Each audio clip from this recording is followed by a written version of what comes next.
오빠. 기자회견장의 조명 아래 54세 간호사 윤정희의 목소리가 떨렸습니다.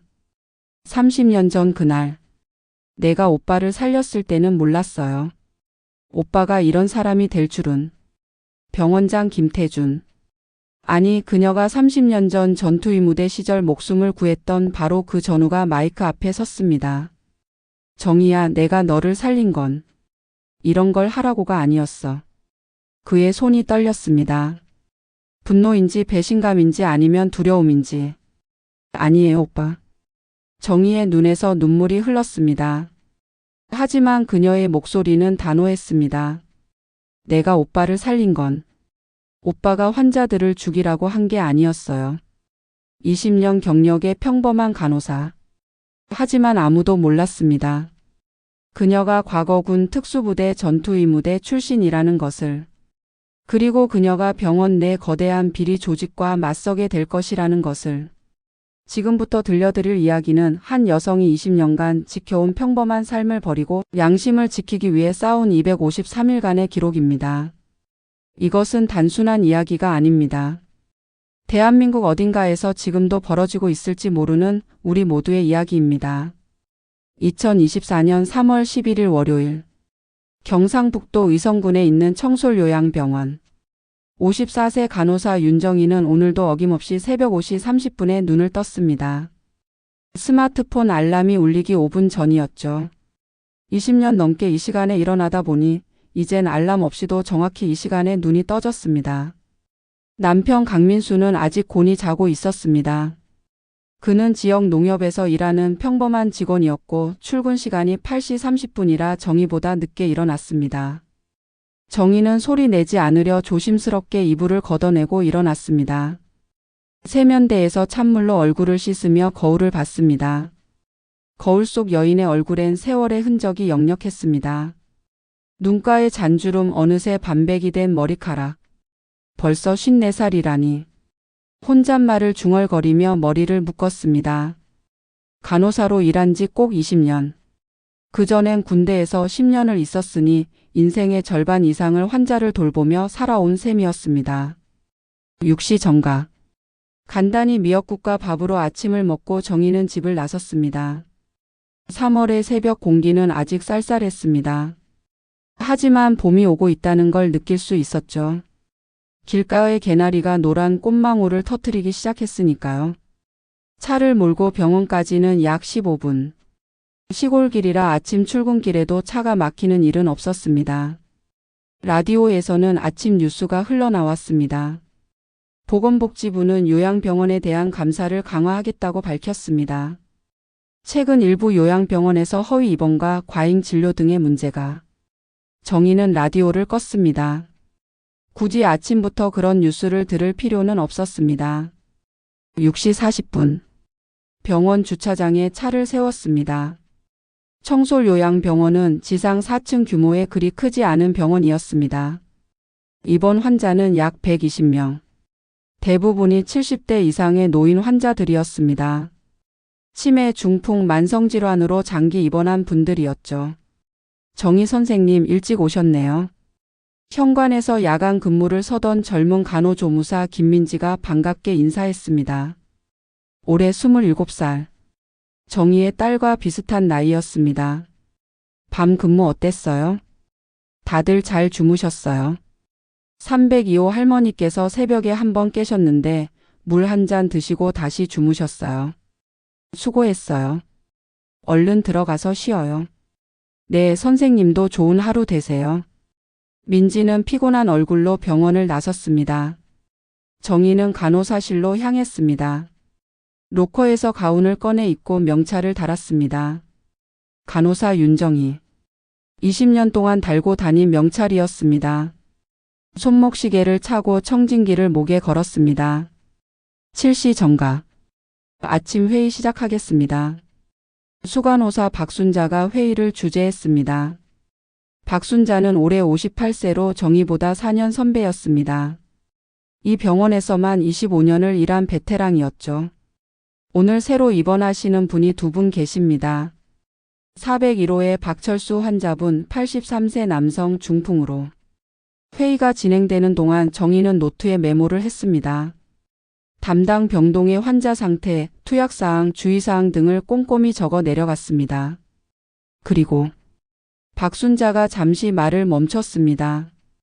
그리고는 주변을 둘러보더니 목소리를 낮췄습니다. 오늘 오후에 감사팀이 나온다고 합니다. 건강보험공단에서요. 간호사들 사이에서 작은 술렁임이 일었습니다. 걱정할 건 없어요. 우리는 그냥 평소처럼 하면 됩니다. 환자 차트 기록만 잘 확인하세요. 박순자의 말투엔 묘한 긴장감이 배어 있었습니다. 회의가 끝나고 정희는 자신이 담당하는 3층 병동으로 향했습니다. 3층에는 30명의 환자가 입원해 있었습니다. 정희 선생님. 복도 끝에서 301호 환자 이순옥 할머니가 손을 흔들었습니다. 78세의 할머니는 치매 초기 진단을 받고 6개월 전에 입원했습니다. 할머니 잘 주무셨어요? 응, 잘 잤어. 그런데 말이야. 우리 아들이 언제 와? 이따가 면회 시간에 오실 거예요. 그래? 근데 아들이 몇 살이더라? 51살이시잖아요, 할머니. 아, 맞다. 51살. 벌써 그렇게 컸나. 할머니의 눈가에 잠시 슬픔이 스쳤습니다. 치매는 기억을 앗아가지만 감정까지 앗아가진 못합니다. 할머니는 자신이 무언가를 잊어버리고 있다는 걸 어렴풋이 느끼고 있었습니다. 할머니 아침 약 드실 시간이에요. 정희는 약 카트를 끌고 각 병실을 돌았습니다. 환자들의 혈압을 재고 체온을 확인하고 약을 나눠줬습니다. 김영수 환자분 어디 불편한 데 없으세요? 괜찮아요, 선생님. 오늘 아침은 좀 개운한 것 같아요. 잘 됐네요. 어제 변비약 처방해 드린 게 효과가 있나 봐요. 시계를 보니 10시 30분. 오전 회진을 마치고 정희는 간호사실로 돌아왔습니다. 차트를 정리하고 오후 투약 준비를 해야 했습니다. 그때였습니다. 정희 선생님 잠깐만요. 수간호사 박순자가 다가왔습니다. 그의 얼굴이 평소와 달리 긴장해 있었습니다. 네, 수간호사님. 이거 좀 창고에 갖다 놓으실래요? 당분간 아무도 못 보게. 박순자가 건넨 것은 두꺼운 서류 묶음이었습니다. 겉표지에는 환자 입퇴원 기록 -2023년 4분기라고 적혀 있었습니다. 이게 뭔가요? 그냥 오래된 서류예요. 보관 기간이 지나서 정리하는 건데 오늘 감사 나오니까 혹시 모르잖아요. 괜히 뒤지다가 이것저것 물어보면 귀찮으니까. 박순자의 설명은 논리적이었습니다. 하지만 왠지 모르게 석연치 않았습니다. 창고 열쇠는 제 책상 서랍에 있어요. 제일 안쪽 선반에 놓으시면 돼요. 알겠습니다. 정희는 서류 묶음을 들고 복도로 나왔습니다. 묶음은 꽤 무거웠습니다. A사 용지가 아마 500장은 될 것 같았습니다. 창고는 1층 구석에 있었습니다. 오래된 의료 장비 폐기 예정인 침대, 각종 서류들이 쌓여 있는 곳이었습니다. 열쇠로 문을 열고 들어갔습니다. 먼지 냄새가 코를 찔렀습니다. 전등을 켜고 제일 안쪽 선반으로 향했습니다. 서류를 선반에 올려놓으려던 순간 묶음이 손에서 미끄러졌습니다. 앗! 쿵! 바닥에 떨어지며 서류가 사방으로 흩어졌습니다. 아이고! 정희는 무릎을 꿇고 서류를 주워 담기 시작했습니다. 그때였습니다. 바닥에 떨어진 서류 중 한 장이 눈에 들어왔습니다. 환자명 김순자 나이 82세 입원일 2023.10 퇴원일 2023.10 팔 진단명 폐렴 3일 입원. 정희는 고개를 갸우뚱했습니다. 폐렴으로 3일 만에 퇴원? 82세 노인이? 다른 서류를 집어들었습니다. 환자명 이철수 나이 75세 입원일 2023.11 12 퇴원일 2023.11 15 진단명 당뇨 합병증 역시 3일 입원. 이상했습니다. 정희는 서류를 더 찾아봤습니다. 10장, 20장, 30장. 대부분의 환자가 2-4일 만에 퇴원한 것으로 기록되어 있었습니다. 그것도 모두 같은 시기에. 하지만 정희는 알고 있었습니다. 이 환자들 중 상당수가 아직도 이 병원에 입원해 있다는 것을. 김순자 할머니는 지금 4층에 계십니다. 폐렴이 아니라 치매로요. 이철수 할아버지도 2층에 계십니다. 당뇨가 아니라 중풍으로요. 이게 뭐지? 정희의 손이 떨렸습니다. 서류를 더 자세히 들여다봤습니다. 뭔가 이상했습니다. 입원 기록과 실제 환자 상태가 다른 것 같았습니다. 그때였습니다. 정희 선생님 뭐 하세요? 깜짝 놀라 뒤를 돌아보니 행정실장 한동욱이 서 있었습니다. 아, 깜짝이야. 실장님, 창고에는 웬일이세요? 아, 수간호사님이 서류 좀 갖다 놓으라고 해서요. 아, 그래요? 다 끝났으면 나가시죠. 여긴 먼지도 많고. 한동욱의 시선이 정희가 들고 있는 서류로 향했습니다. 그의 눈빛이 순간 변했습니다. 그 서류. 다 정리하셨어요? 네, 지금 정리 중이에요. 제가 할게요. 선생님은 환자 보셔야죠. 한동욱이 정희의 손에서 서류를 빼앗다시피 가져갔습니다. 환자들 돌봐야 하니까요. 여기 서류 정리는 제가 할게요. 아, 네. 정희는 창고를 나왔습니다. 복도를 걸으며 계속 생각했습니다. 왜 입원 기록이 실제와 다르지? 그리고 왜 한 실장은 저렇게 긴장했을까? 하지만 곧 고개를 저었습니다. 아니야, 내가 착각한 거겠지. 환자가 너무 많아서 헷갈린 거야. 그렇게 자신을 다독이며 3층 병동으로 돌아갔습니다. 하지만 머릿속에서 그 서류들이 지워지지 않았습니다. 오후 2시. 건강보험공단 감사팀이 도착했습니다. 3명의 감사관이 병원 장실로 들어갔습니다. 간호사들은 평소보다 더 바쁘게 움직였습니다. 환자 차트를 꼼꼼히 확인하고 병실을 정리했습니다. 4시쯤. 감사팀이 각 병동을 돌며 환자 차트를 확인했습니다. 이 환자분은 입원한 지 얼마나 되셨나요? 4개월 됐습니다. 진단명은? 중풍이요. 감사관은 차트를 꼼꼼히 살폈습니다. 하지만 특별한 문제를 발견하지 못한 것 같았습니다. 5시 30분. 감사팀이 병원을 떠났습니다. 병원 장실에서 안도의 한숨 소리가 들렸습니다. 정희 선생님. 수간호사 박순자가 다가왔습니다.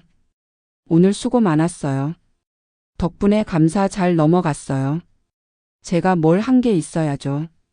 아침에 창고에 서류 갖다 놓은 거요. 그거 중요했어요.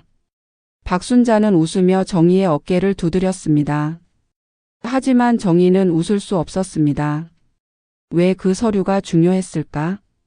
왜 감사팀에게 보이면 안 됐을까? 그날 밤. 집으로 돌아온 정희는 저녁 식사 준비를 했습니다. 남편 민수는 TV를 보며 소주를 마시고 있었습니다. 오늘 병원에서 감사 나왔다며? 응, 건강보험공단에서. 별일 없었어? 응, 별일 없이 잘 끝났어. 하지만 정희의 마음은 편치 않았습니다. 저녁을 먹으면서도 계속 그 서류들이 떠올랐습니다.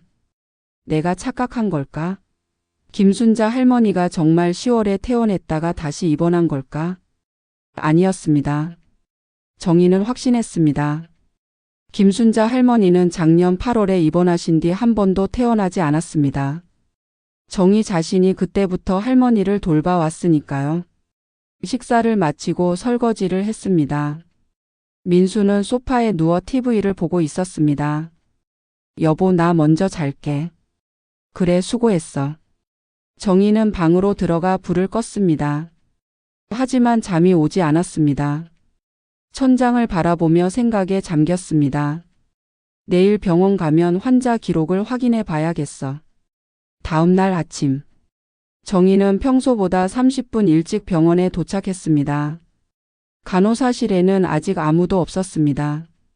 정희는 컴퓨터를 켜고 환자 기록 시스템에 접속했습니다. 김순자 환자 검색. 화면에 김순자 할머니의 기록이 떴습니다. 입원일 2023년 8월 15일 퇴원일 입원 중 진단명 치매. 그렇습니다. 할머니는 단 한 번도 퇴원하지 않았습니다. 그럼 어제 본 서류는 뭐였지? 정희는 다른 환자들도 검색해 봤습니다. 이철수 할아버지. 입원일 2023년 7월 20일 퇴원일 입원 중 진단명 중풍. 역시 퇴원한 적이 없었습니다. 이상해. 분명히 서류에는 10월에 퇴원했다고. 그때였습니다. 정희 선생님 일찍 오셨네요. 뒤에서 목소리가 들렸습니다. 깜짝 놀라 돌아보니 행정실장 한동욱이었습니다. 네. 일찍 와서 차트 정리하려고요. 열심히 하시네요. 그런데 한동욱이 정희의 컴퓨터 화면을 힐끗 봤습니다. 환자 기록 찾으시는 거예요? 네, 김순자 할머니 차트 확인하려고요. 네. 그럼 저는 행정실 가볼게요. 한동욱이 나갔습니다. 정희는 다시 컴퓨터 화면을 들여다봤습니다. 어제 본 서류와 이 기록이 왜 다르지? 두 가지 가능성이 있었습니다. 하나, 서류가 잘못 만들어졌다. 둘, 일부러 가짜 서류를 만들었다. 만약 두 번째라면 왜? 정희는 곰곰이 생각했습니다. 요양병원의 수입은 대부분 건강보험에서 나옵니다. 환자가 입원하면 건강보험공단에서 입원비를 지급합니다. 그런데 장기 입원 환자는 일정 기간이 지나면 입원비가 줄어듭니다. 하지만 짧은 기간 입원했다가 퇴원하고 다시 입원하면 입원비를 더 많이 받을 수 있습니다. 설마 환자는 그대로 입원해 있는데 서류상으로만 퇴원과 재입원을 반복한 거야? 정희의 등에서 식은땀이 흘렀습니다. 만약 그게 사실이라면 이건 명백한 보험 사기입니다. 아니야, 내가 너무 나쁘게 생각하는 거야. 하지만 의심은 쉽게 가시지 않았습니다. 오전 회진을 마치고 점심시간이 되었습니다. 정희는 식당에서 동료 간호사 김영숙과 함께 밥을 먹었습니다. 영숙은 정희보다 3년 늦게 입사한 51세 간호사였습니다. 영숙아, 너 작년 4분기에 환자 퇴원한 거 기억나? 4분기? 10월, 11월, 12월? 응. 글쎄, 몇 명 퇴원했을 거야. 왜? 혹시 김순자 할머니 퇴원한 적 있어? 김순자 할머니? 아니, 한 번도 안 나갔잖아. 8월에 오셔서 계속 계시는데. 그치? 왜 그래? 무슨 일 있어? 아니, 그냥. 정희는 더 이상 묻지 않았습니다. 만약 정말 문제가 있다면 함부로 말했다간 자신이 곤란해질 수 있었습니다. 오후 3시. 정희는 4층 병실을 회진했습니다. 김순자 할머니의 병실에 들어갔습니다. 할머니 어디 불편한 데 없으세요? 없어. 정희 선생님이 잘 돌봐주니까. 할머니가 정희의 손을 잡았습니다. 할머니의 손은 마르고 주름투성이었지만 따뜻했습니다. 할머니 혹시 작년 10월에 집에 다녀오신 적 있으세요? 10월? 글쎄, 기억이 안 나는데. 치매 환자에게 묻는 건 무의미했습니다. 할머니 보호자분 연락처 좀 알 수 있을까요? 우리 아들? 왜?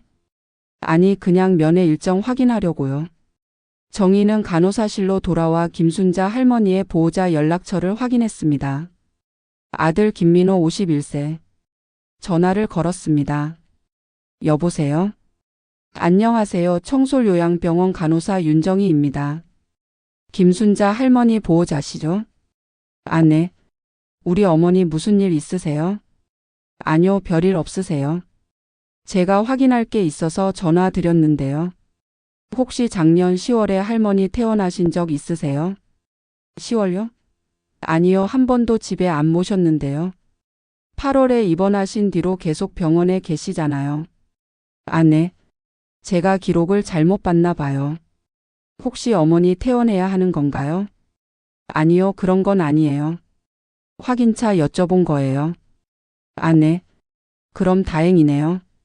전화를 끊고 정희는 깊은 한숨을 내쉬었습니다. 확신이 섰습니다. 서류는 조작된 것이었습니다. 환자는 병원에 계속 입원해 있는데 서류상으로는 퇴원했다가 다시 입원한 것으로 만든 겁니다. 왜 이런 짓을? 답은 하나였습니다. 돈. 건강보험공단을 속여서 더 많은 입원비를 타내려는 거였습니다. 정희는 손이 떨렸습니다. 20년간 일한 이 병원에서 이런 일이 벌어지고 있었다니. 내가 어떻게 해야 하지? 모른 척할까? 20년간 쌓아온 안정된 삶이 있었습니다. 남편 대학생 딸 곧 돌아올 은퇴 후에 편안한 노후. 하지만 양심이 허락하지 않았습니다. 그날 밤 집에 돌아와서도 정희는 잠을 이룰 수 없었습니다. 다음 날 아침. 정희는 출근길에 차 안에서 라디오를 들었습니다.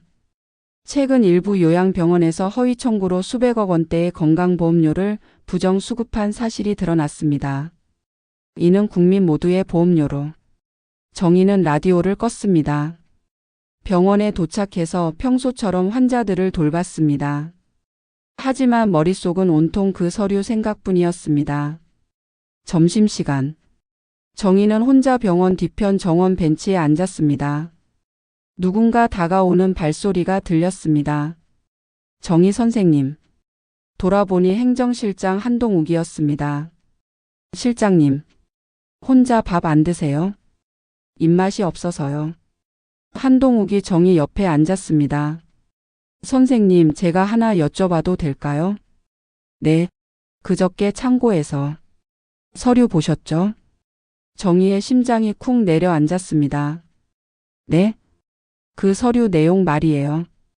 보셨죠? 아. 바닥에 떨어져서 줍다가 살짝 봤어요. 한동욱은 잠시 침묵했습니다. 그리고는 작은 목소리로 말했습니다. 선생님, 제 충고 하나만 들어주세요. 그냥 모르는 척하세요. 선생님한테 좋을 게 없어요. 무슨 말씀이세요? 선생님도 아시잖아요. 이 시골에서 간호사 자리 구하기 얼마나 어려운지. 선생님 나이에 다른 병원 가기도 힘들고요. 한동욱의 말에는 협박보다는 걱정이 섞여 있었습니다. 혹시 그 서류가 정말 선생님. 한동욱이 정희의 말을 끊었습니다. 저도 처음엔 거부감 들었어요. 하지만 이게 현실이에요. 이 동네 병원들 대부분 다 하는 거예요. 안 그러면 경영이 안 돼요. 하지만 그건 저도 압니다. 잘못된 거란 걸. 하지만 선생님, 우리가 바꿀 수 있는 게 아니에요. 시스템 자체가 그렇게 돼 있어요. 한동욱이 일어섰습니다. 딱 하나만 기억하세요. 여기 일하는 사람들 다 가족 있고 먹고 살아야 해요. 선생님도 그렇고. 그는 그렇게 말하고 떠났습니다. 정희는 벤치에 혼자 남아 멍하니 앉아 있었습니다. 그래. 나도 먹고 살아야지. 하지만 마음 한구석이 무너지는 기분이었습니다. 그날 저녁. 집으로 돌아와 저녁을 준비하는데 딸 은지에게서 전화가 왔습니다. 엄마. 응, 은지야. 학교 어때? 은지는 서울에 있는 대학교 3학년이었습니다. 엄마, 나 다음 주에 집에 갈게. 중간고사 끝나서. 그래? 엄마가 맛있는 거 해줄게. 엄마, 그리고 내가 다음 학기 등록금 좀 보태야 할 것 같아. 아르바이트는 하고 있는데 모자라서. 얼마 필요한데? 200만 원 정도? 정희는 잠시 망설였습니다. 예전 같으면 바로 그래 보내줄게라고 했을 겁니다. 하지만 지금은 내가 이 일을 문제 삼으면 직장을 잃을 수도 있어. 딸의 등록금, 대출금, 생활비. 엄마? 응. 그래, 보내줄게. 고마워, 엄마. 사랑해. 전화를 끊고 정희는 주방 바닥에 주저앉았습니다. 눈물이 났습니다. 난 무슨 짓을 하고 있는 거야? 20년 전 군대를 떠나 병원에 취직할 때 다짐했던 것. 환자를 최선을 다해 돌보겠다. 하지만 지금은 병원의 비리를 알면서도 침묵하고 있었습니다. 환자들을 이용해 부정한 돈을 버는 걸 묵인하고 있었습니다. 이게 옳은 거야? 정희는 자신에게 물었습니다. 하지만 답을 찾을 수 없었습니다. 1994년 3월 24살의 윤정이는 육군 전투위 무대에 배속되었습니다. 당시는 여군이 드물던 시절이었습니다. 특히 전투위 무대는 최전방 부대에 배치되어 부상 병사를 치료하는 특수 임무를 맡았습니다. 윤정이 이병. 예. 너는 오늘부터 3소대에 배속된다. 소대장님께 인사드려라. 알겠습니다. 정의의 소대장은 김태준 중위였습니다. 26세의 젊은 장교로 육사 출신의 엘리트였습니다. 윤정이 이병이지? 예, 소대장님. 전투위 무대는 전장에서 생명을 구하는 곳이다.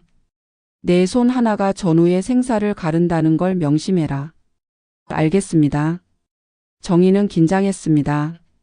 하지만 동시에 이 일에 대한 사명감이 불타올랐습니다. 정의가 군대에 지원한 이유는 간단했습니다. 돈이 없어서. 시골에서 자란 정의는 가난한 집안 형편 때문에 대학 진학을 포기해야 했습니다. 그래서 선택한 것이 군대였습니다. 군에서 의무병으로 일하며 간호기술을 배우고 제대 후 병원에 취직하려는 계획이었죠. 전투위 무대 훈련은 혹독했습니다. 새벽 5시 기상 10km 구보 각종 의료 장비 다루는 법, 응급처치, 전장에서의 트리아지 환자 우선순위 분류. 하지만 정의는 포기하지 않았습니다. 땀을 흘리고 때론 눈물도 흘렸지만 이를 악물고 버텼습니다. 윤정이 잘하고 있다. 어느 날 훈련을 마치고 돌아오는 길에 김태준 소대장이 말했습니다. 감사합니다, 소대장님. 너는 진짜 이 일이 적성에 맞는 것 같아. 손도 빠르고 침착해. 과찬이십니다.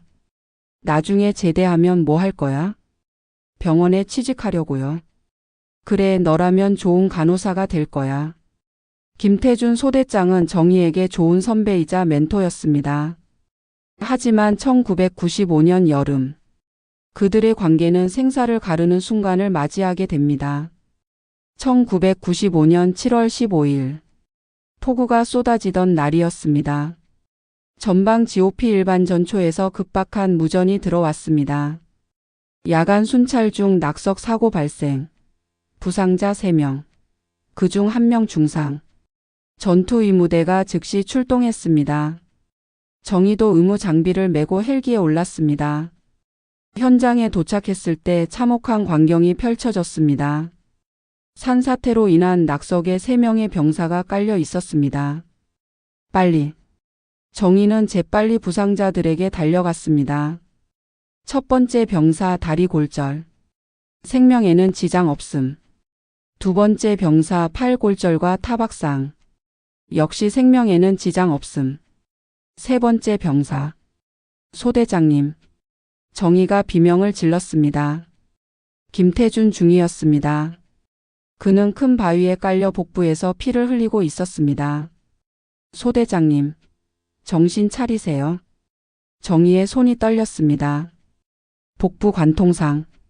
출혈이 심했습니다. 윤정이. 이병. 김태준이 희미하게 눈을 떴습니다. 예, 소대장님. 괜찮으실 거예요. 하지만 정의도 알고 있었습니다. 이 출혈을 막지 못하면 30분 안에 사망할 거라는 걸. 후송 준비. 선임이 소리쳤습니다. 헬기 도착까지 20분. 20분. 너무 길었습니다. 윤정이 내가 응급처치해라. 지열부터. 예. 정의는 떨리는 손으로 의료 가방을 열었습니다. 지열대 거즈 생리식 염수. 소대장님 조금만 참으세요. 정의는 상처 부위를 확인했습니다. 출혈이 너무 심했습니다. 이대로는 안 돼. 정의는 생각했습니다. 훈련 때 배웠던 모든 것을 떠올렸습니다. 복부 관통상의 경우 무리하게 이물질을 제거하면 더 큰 출혈이 생깁니다. 우선 지혈이 먼저. 정의는 거즈를 상처에 대고 압박했습니다. 김태준이 신음했습니다. 소대장님 조금만 참으세요. 제가 꼭 살려드릴게요. 정의는 필사적으로 지혈을 시도했습니다. 1분, 2분, 3분. 출혈이 조금씩 줄어들었습니다. 정의야. 너 정말. 말씀하지 마세요. 체력 소모하시면 안 돼요. 정희는 링거를 꽂았습니다. 혈압을 유지해야 했습니다. 10분이 지났습니다. 김태준의 안색이 조금 돌아왔습니다. 헬기 도착했습니다. 드디어 헬기가 도착했습니다. 김태준을 들것에 싣고 헬기에 태웠습니다. 윤정이 이병 너도 같이 타라. 후송 중에 계속 모니터링해. 예.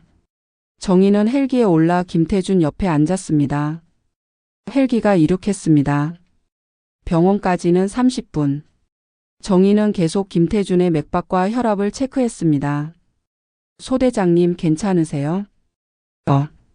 정희야. 고맙다. 아니에요. 제가 할 일 한 거예요. 김태준이 희미하게 웃었습니다. 너 정말 대단해. 손이 떨리지도 않더라. 떨렸어요. 많이요. 하지만 해냈잖아. 소대장님도 끝까지 버텨주셔서 제가 할 수 있었어요. 병원에 도착했습니다. 의료진이 김태준을 응급실로 옮겼습니다.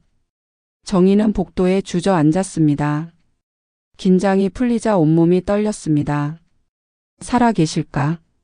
3시간 후 수술실 문이 열렸습니다. 보호자분? 저 전투의무대 소속입니다. 환자분 수술 잘 끝났습니다. 생명에는 지장 없어요. 현장에서 응급처치를 잘 해주신 덕분입니다. 정말요? 네, 현장 응급처치가 완벽했어요. 그게 아니었으면 큰일 날 뻔했습니다. 누가 하셨어요? 제가 했습니다. 대단하시네요. 의대생이세요? 아니요. 그냥 전투의무대 일병이에요. 의사는 정희의 어깨를 두드렸습니다. 당신이 한 사람 목숨을 살렸어요. 자랑스러워하세요. 그날 밤 정희는 병원 복도 벤치에 앉아 창밖을 바라봤습니다.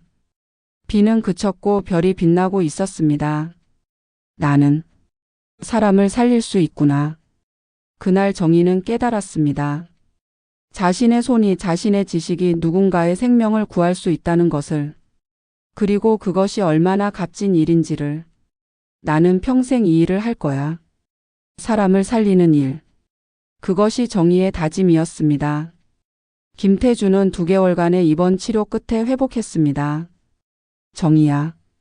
퇴원하는 날 김태준이 정희를 불렀습니다. 예, 소대장님. 나 살려줘서 고맙다. 제가 할 일 했을 뿐이에요. 아니야.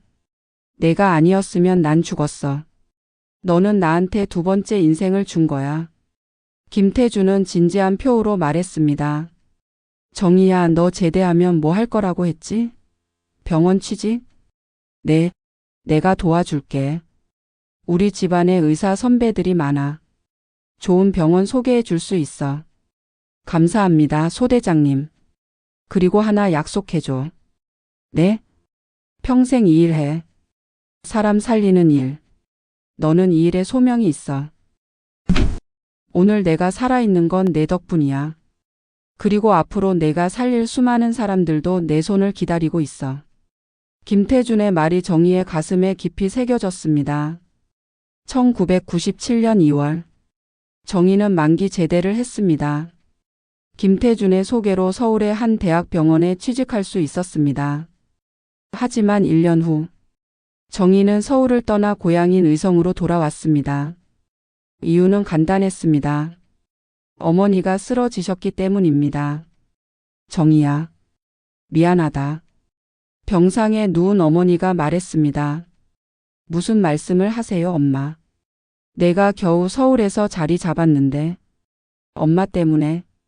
아니에요. 제가 엄마 모셔야죠. 정희는 고향으로 돌아와 어머니를 돌봤습니다. 그리고 의성에 있는 청솔요양병원에 취직했습니다. 처음엔 임시직이었지만 성실함을 인정받아 정규직이 되었습니다. 그렇게 20년이 흘렀습니다. 어머니는 5년 전에 돌아가셨습니다. 정희는 고향에서 남편을 만나 결혼했고 딸을 낳아 키웠습니다. 평범하고 안정적인 삶이었습니다. 하지만 이제 그 평범한 삶에 균열이 생기기 시작했습니다. 정희가 서류에서 발견한 비리는 빙산의 일각에 불과했습니다. 며칠간 조용히 관찰한 결과 정희는 더 큰 그림을 보기 시작했습니다. 병원장 이승우, 행정실장 한동우, 진료부장 의사 최민재, 그리고 외부의 의료기기 업체 대표 박상철. 이 네 사람이 병원 내 비리의 핵심이었습니다. 직원들은 이들을 마피아라고 불렀습니다. 물론 숨죽여서 아무도 듣지 못하게. 어느 금요일 저녁, 정희는 늦게까지 병원에 남아 환자 차트를 정리하고 있었습니다. 복도 끝 병원장실에서 불빛이 새어나왔습니다. 이상했습니다. 보통 6시면 병원장은 퇴근하는데 정희는 조용히 다가갔습니다. 문이 살짝 열려 있었습니다. 안에서 목소리가 들렸습니다. 이번 분기 실적이 좋네요. 한동욱의 목소리였습니다. 그럼요. 허위 입퇴원 건수를 늘렸으니까요. 이승호 병원장의 목소리. 문제는 감사가 또 나올 수 있다는 거예요. 괜찮아. 서류는 완벽하게 만들었어. 환자 보호자들도 모르고 있고. 그나저나 의료기기 리베이트 건은 어떻게 됐어요? 박상철 대표가 다음 주에 현금으로 가져온대. 얼마나? 3천만 원. 정희는 숨을 죽였습니다. 리베이트. 그것도 현금으로. 그 돈은 어떻게 나눌 건가요? 원장님 50%, 나랑 최민재 의사가 각각 25%씩. 수간호사는요? 박순자? 걔는 그냥 입 막는 용도로 몇백 주면 돼. 어차피 은퇴 앞둔 사람이라 말 안 해. 정희의 온몸에 소름이 돋았습니다. 수간호사 박순자도 이 일에 연루되어 있었던 겁니다. 그래, 앞으로도 잘 부탁해. 걱정 마세요, 원장님. 우리가 10년째 해온 일이잖아요. 10년. 정희는 그 숫자에 충격을 받았습니다. 자신이 이 병원에 온 지 20년. 그중 절반인 10년간 이런 일이 벌어지고 있었던 겁니다. 발소리가 가까워졌습니다. 정희는 재빨리 옆 병실로 숨었습니다. 병원장과 한동욱이 복도로 나왔습니다. 그럼 월요일에 봅시다. 네, 원장님. 주말 잘 보내세요. 두 사람이 떠나고 정희는 천천히 복도로 나왔습니다. 손이 떨렸습니다. 10년. 10년간. 얼마나 많은 환자가 이용당했을까? 얼마나 많은 국민 세금이 이들의 주머니로 들어갔을까? 정희는 간호사실로 돌아와 컴퓨터를 켰습니다. 그리고 조용히 환자 기록을 검색하기 시작했습니다. 2014년부터 2024년까지 10년간의 입퇴원 기록. 수천 건의 데이터가 화면에 떴습니다. 정희는 엑셀 파일로 데이터를 추출했습니다. 그리고 USB에 저장했습니다. 이걸 가지고 뭘 해야 하지? 다음 주 월요일. 정희는 평소처럼 출근했습니다. 하지만 마음은 평소와 달랐습니다. USB를 가방 깊숙이 숨겨 가지고 왔습니다. 오전 회진을 마치고 정희는 4층 병실로 올라갔습니다. 402호 병실. 새로 입원한 박철수 할아버지가 계셨습니다. 83세 중풍 진단. 할아버지 편안하세요? 응. 그런데 내가 왜 여기 있는 거지? 중풍으로 입원하셨어요. 중풍? 나 멀쩡한데? 할아버지는 정말 멀쩡해 보였습니다. 말도 또렷하고 팔다리도 잘 움직였습니다. 진단서에는 중풍이라고. 아니야, 나는 그냥 허리가 좀 아파서 왔을 뿐이야. 정희는 할아버지의 차트를 확인했습니다. 진단명 뇌경색 후유증 중풍. 하지만 할아버지의 상태는 전혀 중풍 같지 않았습니다. 과잉 진단. 정희는 깨달았습니다. 중풍으로 진단하면 장기 입원이 가능하고 보험 청구 금액도 높아집니다. 실제로는 간단한 요통 환자인데 중풍으로 만들어버린 거였습니다. 할아버지 보호자분이 누구세요? 우리 딸. 근데 딸도 이상하다고 했어. 내가 중풍이라니. 혹시 딸분 연락처 알 수 있을까요? 정희는 보호자에게 전화를 걸었습니다. 여보세요. 박철수 환자분 보호자시죠? 네, 맞아요. 우리 아버지 어떠세요? 괜찮으세요? 근데 확인차 여쭤보는데요. 아버님이 중풍 진단을 받으신 게 맞나요? 아니요. 그냥 허리 통증으로 검사 받으러 왔는데 병원에서 중풍 소견이 있다고 해서 입원하셨어요. MRI 검사는 하셨나요? 네, 했는데 별 이상 없다고 들었어요. 그런데 중풍 진단이 저도 이상했어요. 근데 의사 선생님이 예방적 치료가 필요하다고 해서 정희는 전화를 끊고 깊은 한숨을 내쉬었습니다. 예방적 치료. 그럴듯한 말로 포장했지만 실제로는 멀쩡한 환자를 중병 환자로 만들어 장기 입원시키는 수법이었습니다. 점심시간. 정희는 동료 간호사 김영숙과 함께 밥을 먹었습니다. 영수가 너 402호 박철수 할아버지 봤어? 응, 새로 오신 분? 응. 근데 중풍 환자 같지 않더라. 영숙이 주변을 둘러보더니 목소리를 낮췄습니다. 정희야, 그런 거 신경 쓰지 마. 우리 일이 아니야. 하지만 나도 알아. 이상한 거. 근데 뭐 어쩌겠어. 우리가 바꿀 수 있는 게 아니잖아. 영숙의 말투에는 체념이 묻어 있었습니다. 너도 알아? 이 병원에서 10년 넘게 일하면서 모를 수가 있나. 다들 알아. 근데 말 안 하는 거지. 왜? 먹고 살려고. 영숙이 쓴 웃음을 지었습니다. 정희야, 우리 나이에 다른 병원 가기 쉽지 않아. 특히 이 시골에서. 여기 말고 갈 데가 어딨어? 하지만 이건 범죄야. 알아. 근데 우리가 고발하면 병원 문 닫고 우리 다 실직자 돼. 그리고 보호자들도 갈 데 없어져. 영숙의 말에는 일리가 있었습니다. 이 지역의 요양병원은 3곳뿐이었습니다. 만약 이 병원이 문을 닫으면 120명의 환자가 갈 곳이 없어집니다. 그냥 모른 척해.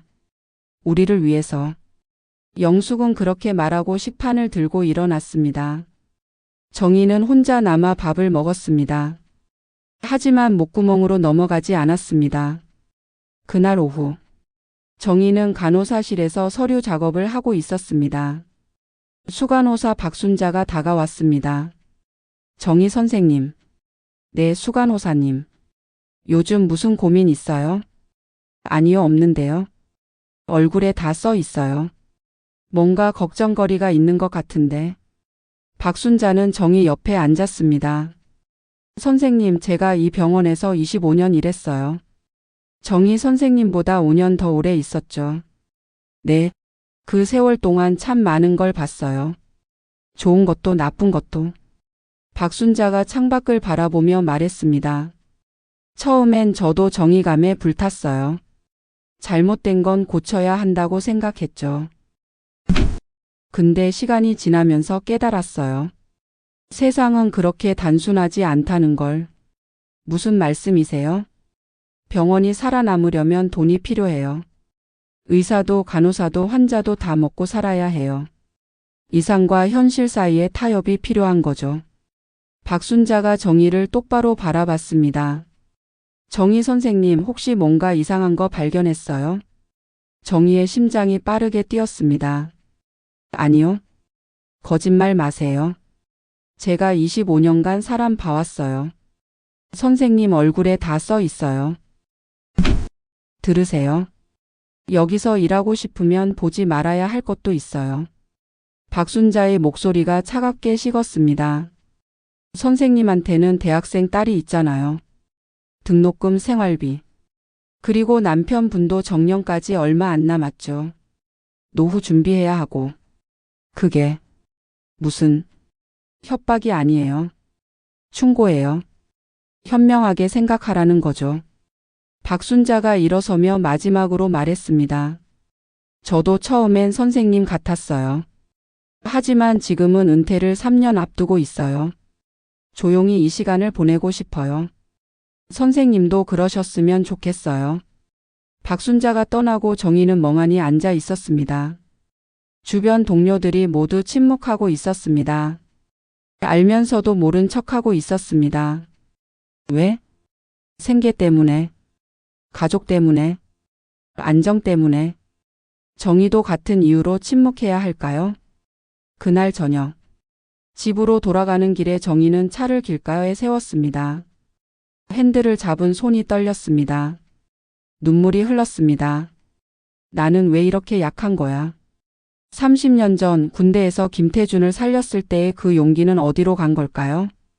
20년 전 환자를 최선을 다해 돌보겠다고 다짐했던 그 마음은 이제는 그저 월급 받고 조용히 은퇴 기다리는 사람이 되어버린 걸까요?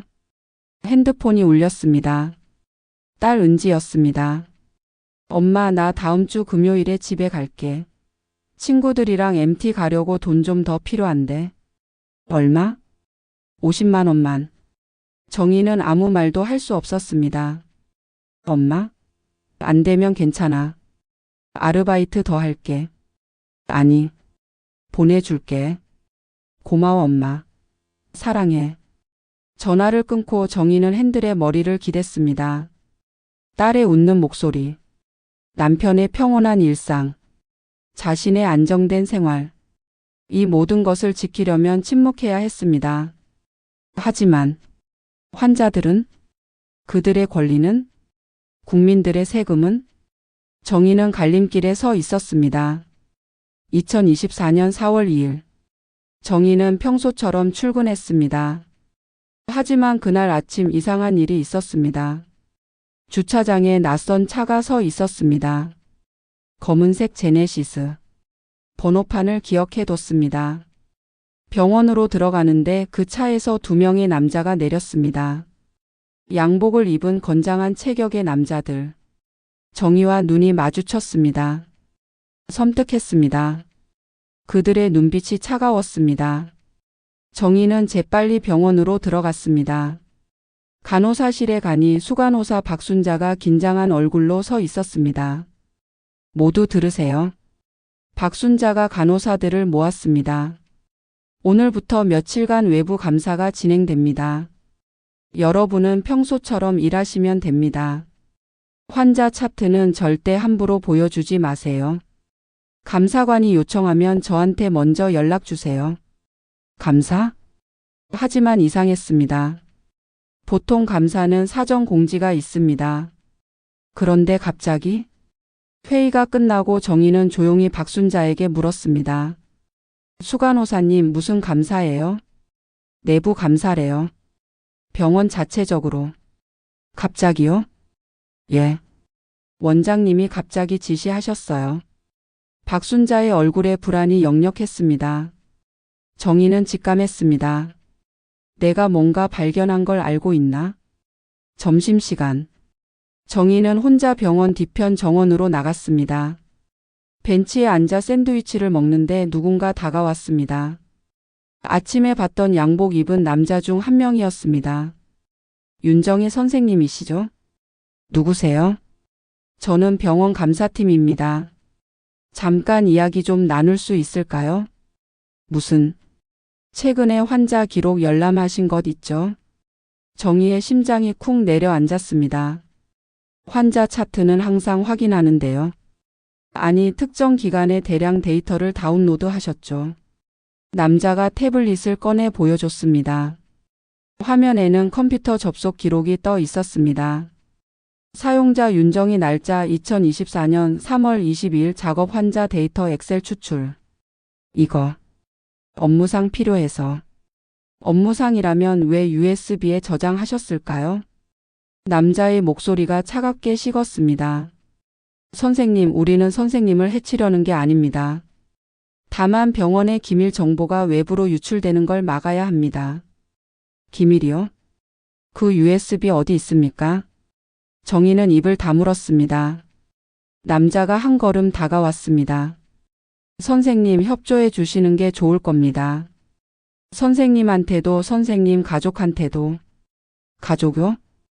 따님 은지 씨 서울 한양대 3학년이시죠? 혼자 자취하시고. 정의의 온몸이 굳었습니다. 뭐라고요? 협박이 아닙니다. 그냥 선생님 가족이 안전하게 생활하셨으면 하는 바람입니다. 남자가 명함을 건넸습니다. 박영민 보안 컨설팅. 생각해 보시고 내일까지 USB 반납해 주시면 이 일은 그냥 넘어갑니다. 선생님도 계속 일하실 수 있고요. 남자가 떠나고 정희는 벤치에 주저앉았습니다. 손이 떨렸습니다. 딸을 협박하다니. 분노가 치밀어 올랐습니다. 하지만 동시에 두려움도 밀려왔습니다. 정말 딸한테 해를 끼칠까? 정희는 즉시 딸에게 전화를 걸었습니다. 여보세요, 엄마? 은지야, 너 지금 괜찮아? 응? 갑자기 왜? 나 학교 도서관에 있는데. 아무 일 없어? 응, 왜? 무슨 일 있어?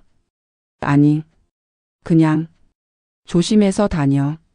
엄마, 무슨 일 있어? 목소리가 이상한데?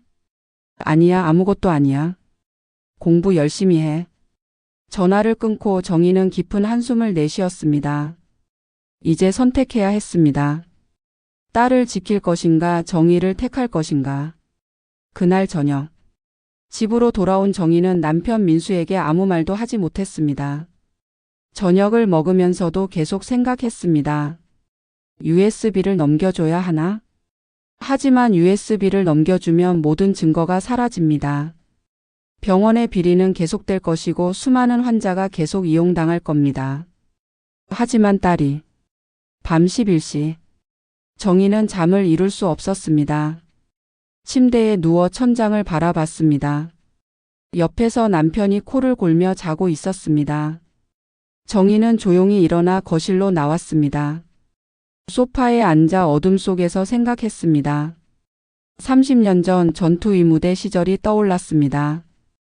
김태준 소대장을 살렸을 때, 그때도 두려웠습니다. 손이 떨렸습니다. 하지만 포기하지 않았습니다. 왜? 그게 옳은 일이었으니까. 환자를 살리는 것. 그것이 자신의 소명이었으니까. 지금은? 지금도 마찬가지 아닐까요?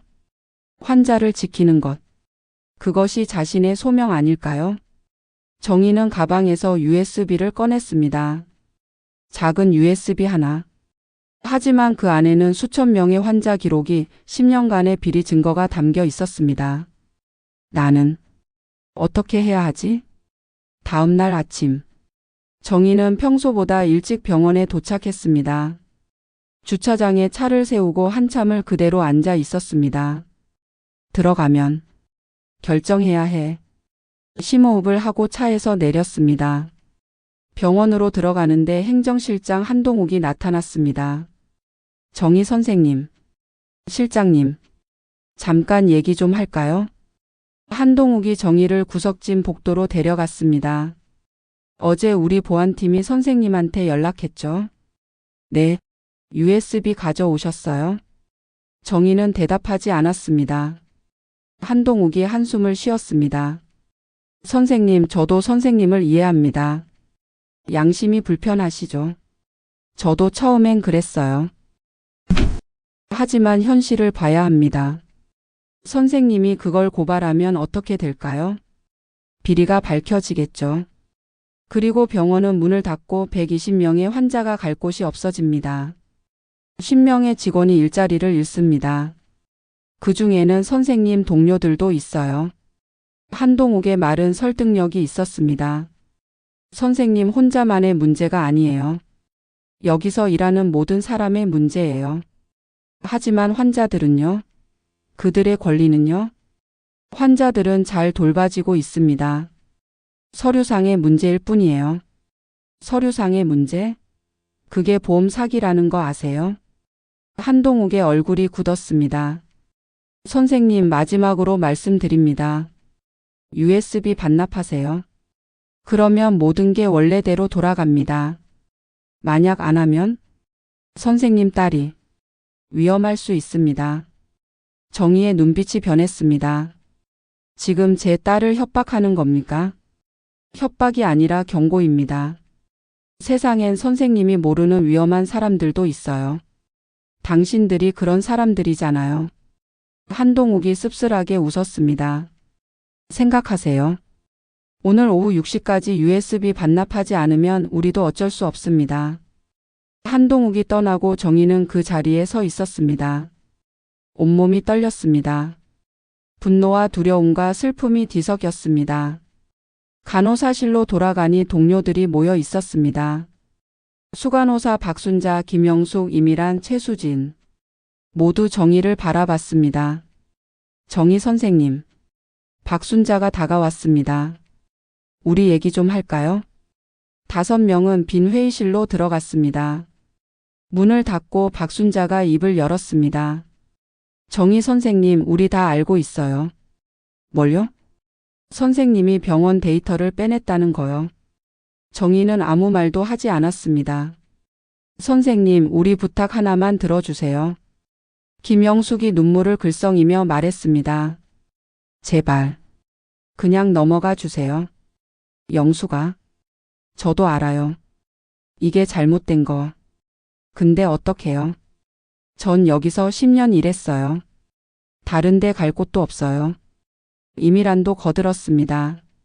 저도요. 저희 남편이 작년에 사업 실패했어요. 제가 벌어야 애들 학원비라도 되죠. 최수진도 말했습니다. 저는 내년에 아들 결혼시켜야 해요. 전세금 마련해야 하고요. 모두가 정희를 바라봤습니다. 간절한 눈빛이었습니다. 박순자가 정희의 손을 잡았습니다. 정희 선생님, 우리 20년 같이 일했잖아요.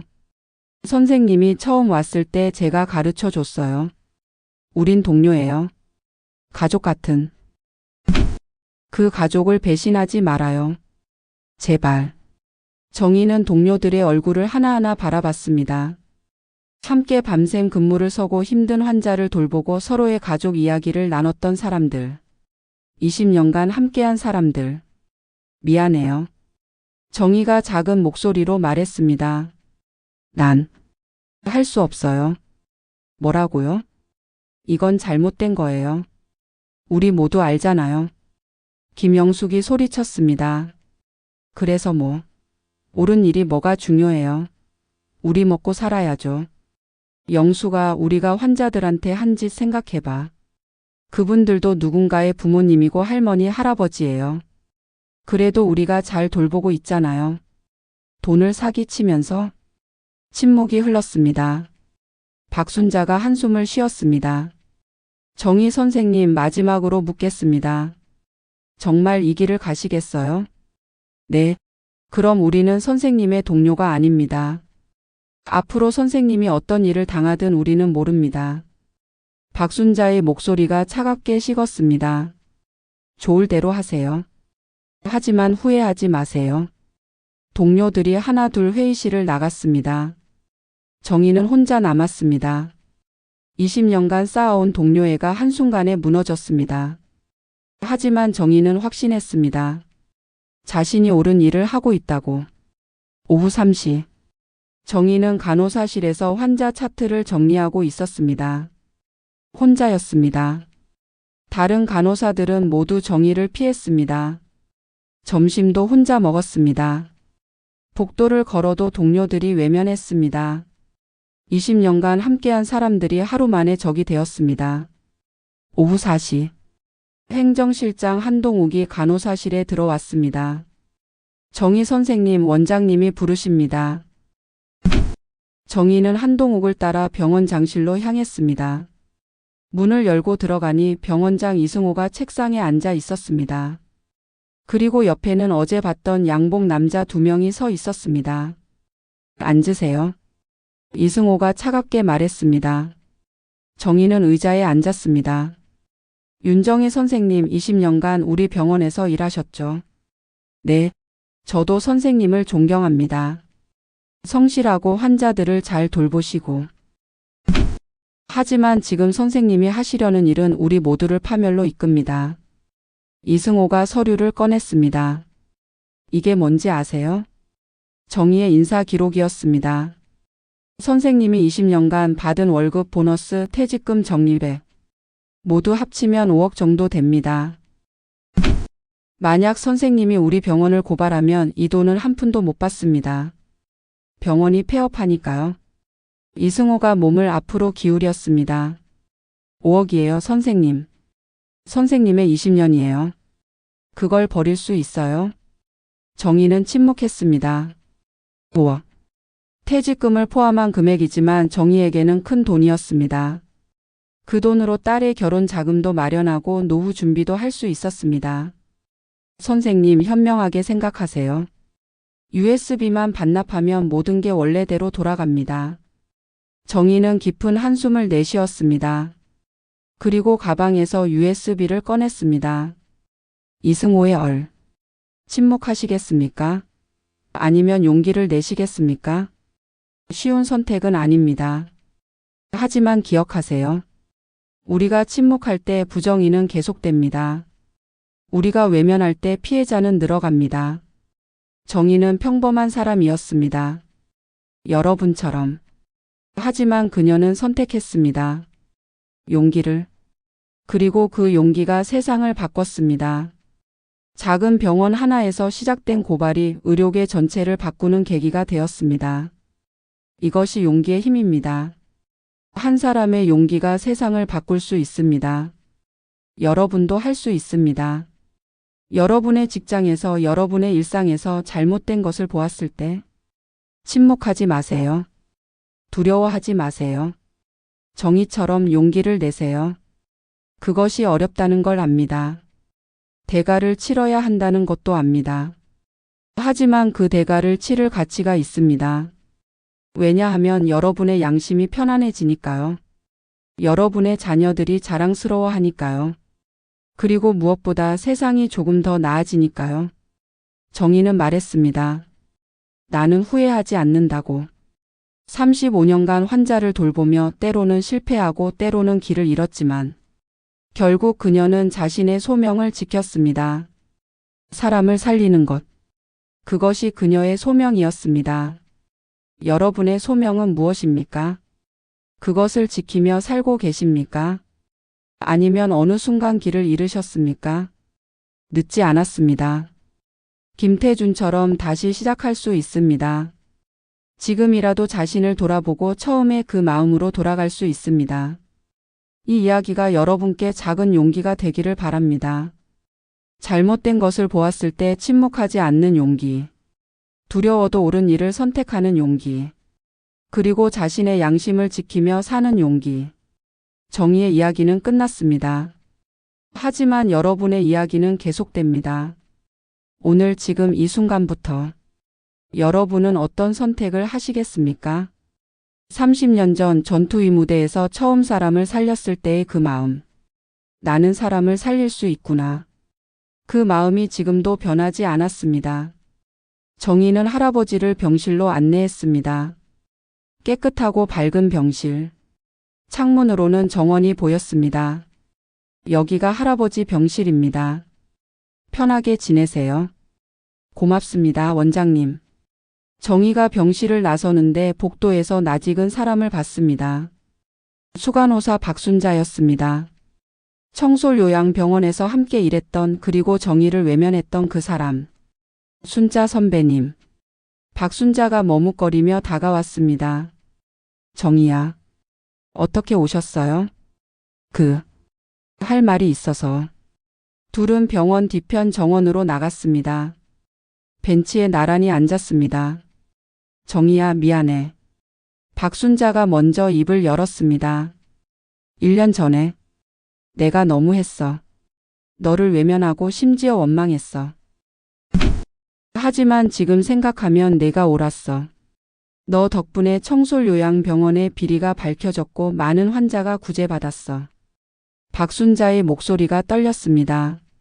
나는 겁쟁이였어.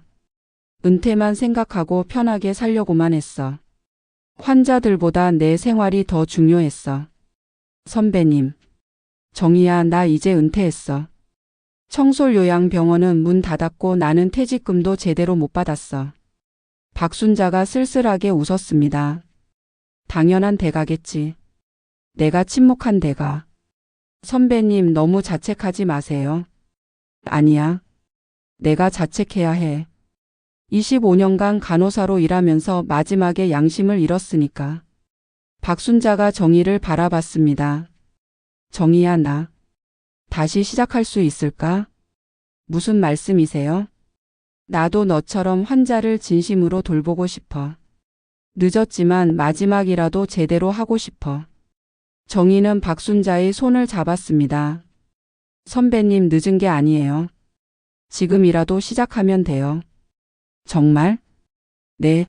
그리고 혹시 여기서 일하실 생각 없으세요? 박순자의 눈이 커졌습니다.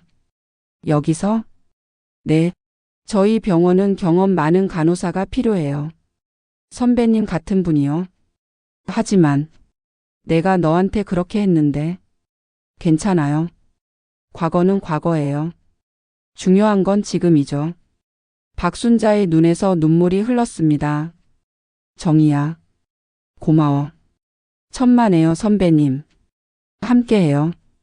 두 사람은 손을 맞잡았습니다. 30년 넘게 같은 길을 걸어온 두 간호사. 한때는 갈라섰지만 이제 다시 함께 걷게 되었습니다. 그날 저녁. 정희는 집으로 돌아와 거실 소파에 앉았습니다. TV를 켰습니다. 뉴스에서는 요양병원 관련 소식이 나왔습니다. 요양병원 투명성 강화법이 국회를 통과했습니다. 이 법은 1년 전 윤정희 원장의 내부 고발로 시작된. 정희는 TV를 껐습니다. 이제는 과거의 일이었습니다. 중요한 건 미래였습니다. 서재로 들어가 책상 서랍을 열었습니다. 오래된 사진 한 장이 있었습니다. 30년 전 군복을 입은 자신과 김태준의 사진. 두 사람은 웃고 있었습니다. 젊고 희망에 차 있었습니다. 정희는 사진을 오랫동안 바라봤습니다. 태준 오빠. 오빠는 지금 어떤 생각을 하고 있을까? 김태준은 현재 복역 중이었습니다. 1심에서 징역 8년을 선고받았습니다. 항소했지만 기각되었습니다. 정희는 한 번도 김태준을 면회 가지 않았습니다. 그럴 용기가 없었습니다. 하지만 가끔 궁금했습니다. 김태준은 지금 무슨 생각을 할까? 후회하고 있을까? 아니면 여전히 자신이 옳다고 믿고 있을까? 정희는 사진을 다시 서랍에 넣었습니다. 그리고 새 사진을 꺼냈습니다. 해맑은 요양병원 개원식 날의 사진. 정희와 직원들 그리고 환자들이 함께 찍은 사진. 모두가 환하게 웃고 있었습니다. 이게 내가 원했던 거야. 정희는 사진을 액자에 넣어 책상 위에 올려놓았습니다. 그리고 노트를 꺼내 일기를 쓰기 시작했습니다. 2025년 6월 15일. 오늘 박순자 선배님이 찾아왔다. 1년 만이었다. 선배님은 많이 변해 있었다. 외모가 아니라 마음이. 선배님의 눈에서 진심 어린 후회를 봤다. 나는 선배님을 용서했다. 아니, 용서할 것도 없었다. 우리 모두 인간이고 실수하고 두려워한다. 중요한 건 그 실수에서 배우는 것이다. 30년 전 나는 태준 오빠를 살렸다. 그때는 그게 전부인 줄 알았다. 사람을 살리면 그것으로 끝이라고. 하지만 이제 안다. 사람을 살리는 것만으로는 부족하다. 그 사람이 어떻게 살아가는지도 중요하다. 그리고 때로는 잘못된 길을 가는 사람을 멈추게 하는 것도 그를 살리는 일이다. 나는 태준 오빠를 배신한 게 아니다. 나는 오빠를 진정으로 사랑했기에 멈춰야 했다. 그것이 진정한 사랑이다. 그리고 이제 나는 새로운 삶을 살고 있다. 작지만 따뜻한 병원에서 환자들을 진심으로 돌보며. 이것이 내가 평생 꿈꿔왔던 삶이다. 딸 은지가 간호사가 되기로 했다. 내 길을 따라오는 딸이 자랑스럽다. 하지만 동시에 걱정도 된다. 이 길이 쉽지 않다는 걸 아니까. 하지만 나는 은지에게 말해줄 것이다. 힘들어도 포기하지 말라고. 양심을 지키며 살라고. 환자를 돈이 아니라 사람으로 보라고. 그리고 무엇보다 두려워하지 말라고. 옳은 일을 하는 사람은 결국 이긴다고. 나는 그것을 증명했다. 1년간의 싸움 끝에 정희는 펜을 내려놓았습니다. 창밖을 보니 달이 떠 있었습니다. 밝고 둥근 보름달. 정희는 미소를 지었습니다. 그리고 중얼거렸습니다. 나는 후회하지 않아. 며칠 후 정희에게 한 통의 편지가 도착했습니다. 발신인은 김태준이었습니다. 정희는 잠시 망설였습니다. 편지를 뜯어야 할까? 하지만 결국 열었습니다. 편지에는 이렇게 쓰여 있었습니다. 정희에게. 이 편지를 쓰는 게 쉽지 않다. 무슨 말을 해야 할지 모르겠다. 미안하다는 말? 아니면 용서해달라는 말? 솔직히 말하면 나는 아직도 혼란스럽다. 내가 한 일이 정말 잘못된 건지. 하지만 한 가지는 확실하다.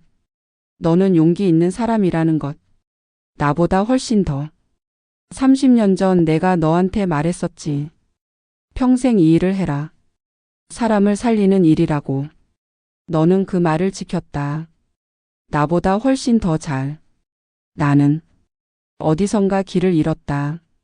언제부터였는지 모르겠다. 아마 처음부터였을지도 모른다. 여기 감옥에서 나는 많은 생각을 한다.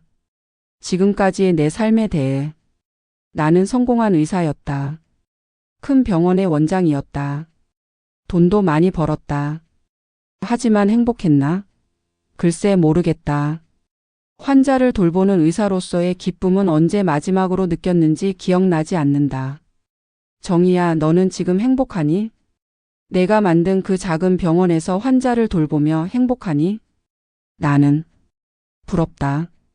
솔직히 너의 용기가, 너의 신념이, 너의 삶이 부럽다. 나는 내게 배신당했다고 생각했다. 하지만 지금은 안다. 너는 나를 배신한 게 아니라 구하려 했던 거라는 걸.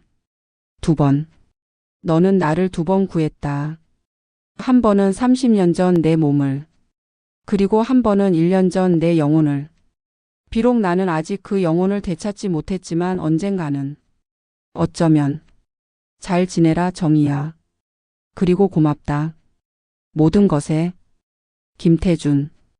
정희는 편지를 읽고 한참을 멍하니 앉아 있었습니다. 눈물이 났습니다.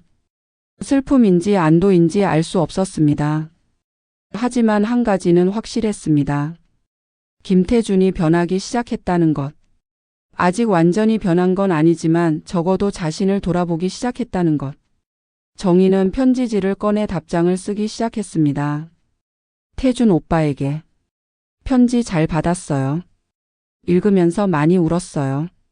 오빠 아직 늦지 않았어요. 오빠는 여전히 의사예요. 환자를 치료할 수 있는 사람이에요. 지금은 힘든 시간이지만 이 시간을 통해 오빠가 진정으로 원하는 게 뭔지 찾으셨으면 좋겠어요. 오빠가 물었죠. 나는 행복하냐고. 네, 행복해요. 매일 환자를 돌보며 그분들의 웃음을 보며 행복해요. 돈은 많지 않아요. 큰 병원도 아니에요. 하지만 매일 밤 잠들 때 양심이 편안해요. 그게 제게는 가장 큰 행복이에요. 오빠도 언젠가 이 행복을 느꼈으면 좋겠어요. 30년 전 오빠가 제게 말했던 것처럼 사람을 살리는 일의 진정한 의미를 오빠도 다시 찾으셨으면 좋겠어요. 나는 오빠를 기다릴게요. 오빠가 진정한 의사로 돌아오는 그날을. 사랑과 용서를 담아 정희. 정희는 편지를 봉투에 넣고 주소를 적었습니다. 그리고 우체통에 넣으러 나갔습니다. 저녁 노을이 아름다웠습니다. 붉게 물든 하늘. 정희는 하늘을 올려다보며 생각했습니다. 모든 게 잘 될 거야. 그리고 집으로 돌아왔습니다. 거실에서는 남편이 TV를 보고 있었습니다. 여보, 저녁 뭐 먹을래? 당신이 해주는 거면 뭐든지. 민수가 웃으며 답했습니다. 정희는 주방으로 가서 저녁 준비를 시작했습니다. 평범한 일상. 하지만 이 평범함이 얼마나 소중한지 정희는 알고 있었습니다. 이 평범함을 지키기 위해 정희는 1년간 싸웠습니다. 그리고 이겼습니다. 그로부터 5년 후 2030년 59세가 된 정희는 여전히 해맑은 요양병원에서 일하고 있었습니다. 병원은 처음보다 2배로 커졌습니다. 환자는 60명, 직원은 30명. 그리고 정희의 딸 은지도 이곳에서 일하고 있었습니다. 어느 봄날 오후, 정희와 은지는 병원 정원에서 차를 마시고 있었습니다. 엄마, 오늘 새 환자분이 오시는데 특이한 분이래요. 특이하다니? 전직 의사래요. 근데 감옥에 다녀오셨대요. 정희의 손이 멈췄습니다. 혹시 이름이 김태준이라고 하던데요. 아시는 분이세요? 정희는 잠시 아무 말도 할 수 없었습니다. 엄마? 응. 아는 사람이야. 아주 오래된. 그분이 이 병원에서 봉사활동을 하고 싶다고 하셨대요. 무료로요. 정희는 고개를 끄덕였습니다. 그래. 좋아. 오후 3시. 김태준이 도착했습니다. 5년 전보다 훨씬 더 나이 들어 보였습니다. 머리는 반백이 되었고 얼굴에는 주름이 깊었습니다. 하지만 눈빛은 달랐습니다. 30년 전 정희가 처음 만났을 때의 그 맑은 눈빛. 정희야. 오빠.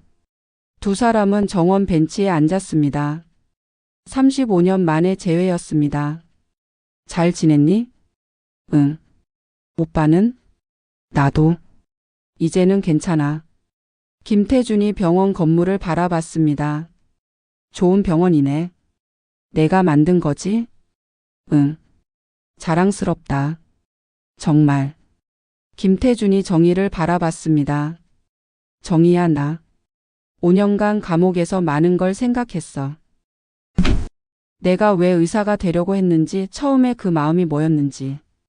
김태준의 목소리가 떨렸습니다. 그리고 깨달았어. 나는 어느 순간 길을 잃었다는 걸. 환자가 아니라 돈을 받다는 걸. 오빠. 미안해, 정희야. 35년 전 내가 나를 살렸을 때 나는 약속했어야 했어. 평생 환자를 위해 살겠다고. 오빠 괜찮아. 아니야. 괜찮지 않아. 나는 내 은혜를 배신했어. 의사의 본분을 잊었어. 김태준이 정희의 손을 잡았습니다. 하지만 이제는 다시 시작하고 싶어. 진짜 의사로. 오빠 늦지 않았어. 지금이라도 시작하면 돼. 정말 나를 받아줄 거야? 이 병원에서? 물론이지. 오빠는 여전히 훌륭한 의사야. 그리고 이제는 진심을 가진 의사가 됐잖아. 김태준의 눈에서 눈물이 흘렸습니다. 고마워, 정희야. 세 번째 생명을 준 거야. 세 번째? 응. 첫 번째는 35년 전 내 몸을 살렸고, 두 번째는 5년 전 내 영혼을 깨웠고, 세 번째는 오늘 새로운 삶을 주었어. 두 사람은 손을 맞잡고 울었습니다. 35년의 시간. 길고 험난한 여정. 하지만 결국 그들은 같은 곳으로 돌아왔습니다. 환자를 진심으로 돌보는 것. 그것이 그들의 소명이었습니다. 집으로 돌아온 정희는 남편 민수에게 모든 것을 말했습니다. 그래서 병원을 그만뒀어? 민수가 놀란 얼굴로 물었습니다. 응. 미안해. 미안하긴. 당연히 그래야지. 민수가 정희를 안았습니다. 여보, 나는 당신이 자랑스러워. 옳은 일 한 거야. 하지만 우리 생활은. 걱정 마. 내가 있잖아. 우리 뭐 부족한 거 없어. 남편의 따뜻한 지지에 정희는 눈물을 흘렸습니다. 그런데 어떻게 할 거야? 그냥 USB 가지고 있는 것만으로는. 경찰에 고발할 거야. 그래, 그게 맞아. 하지만 쉽지 않았습니다. 다음 날 아침.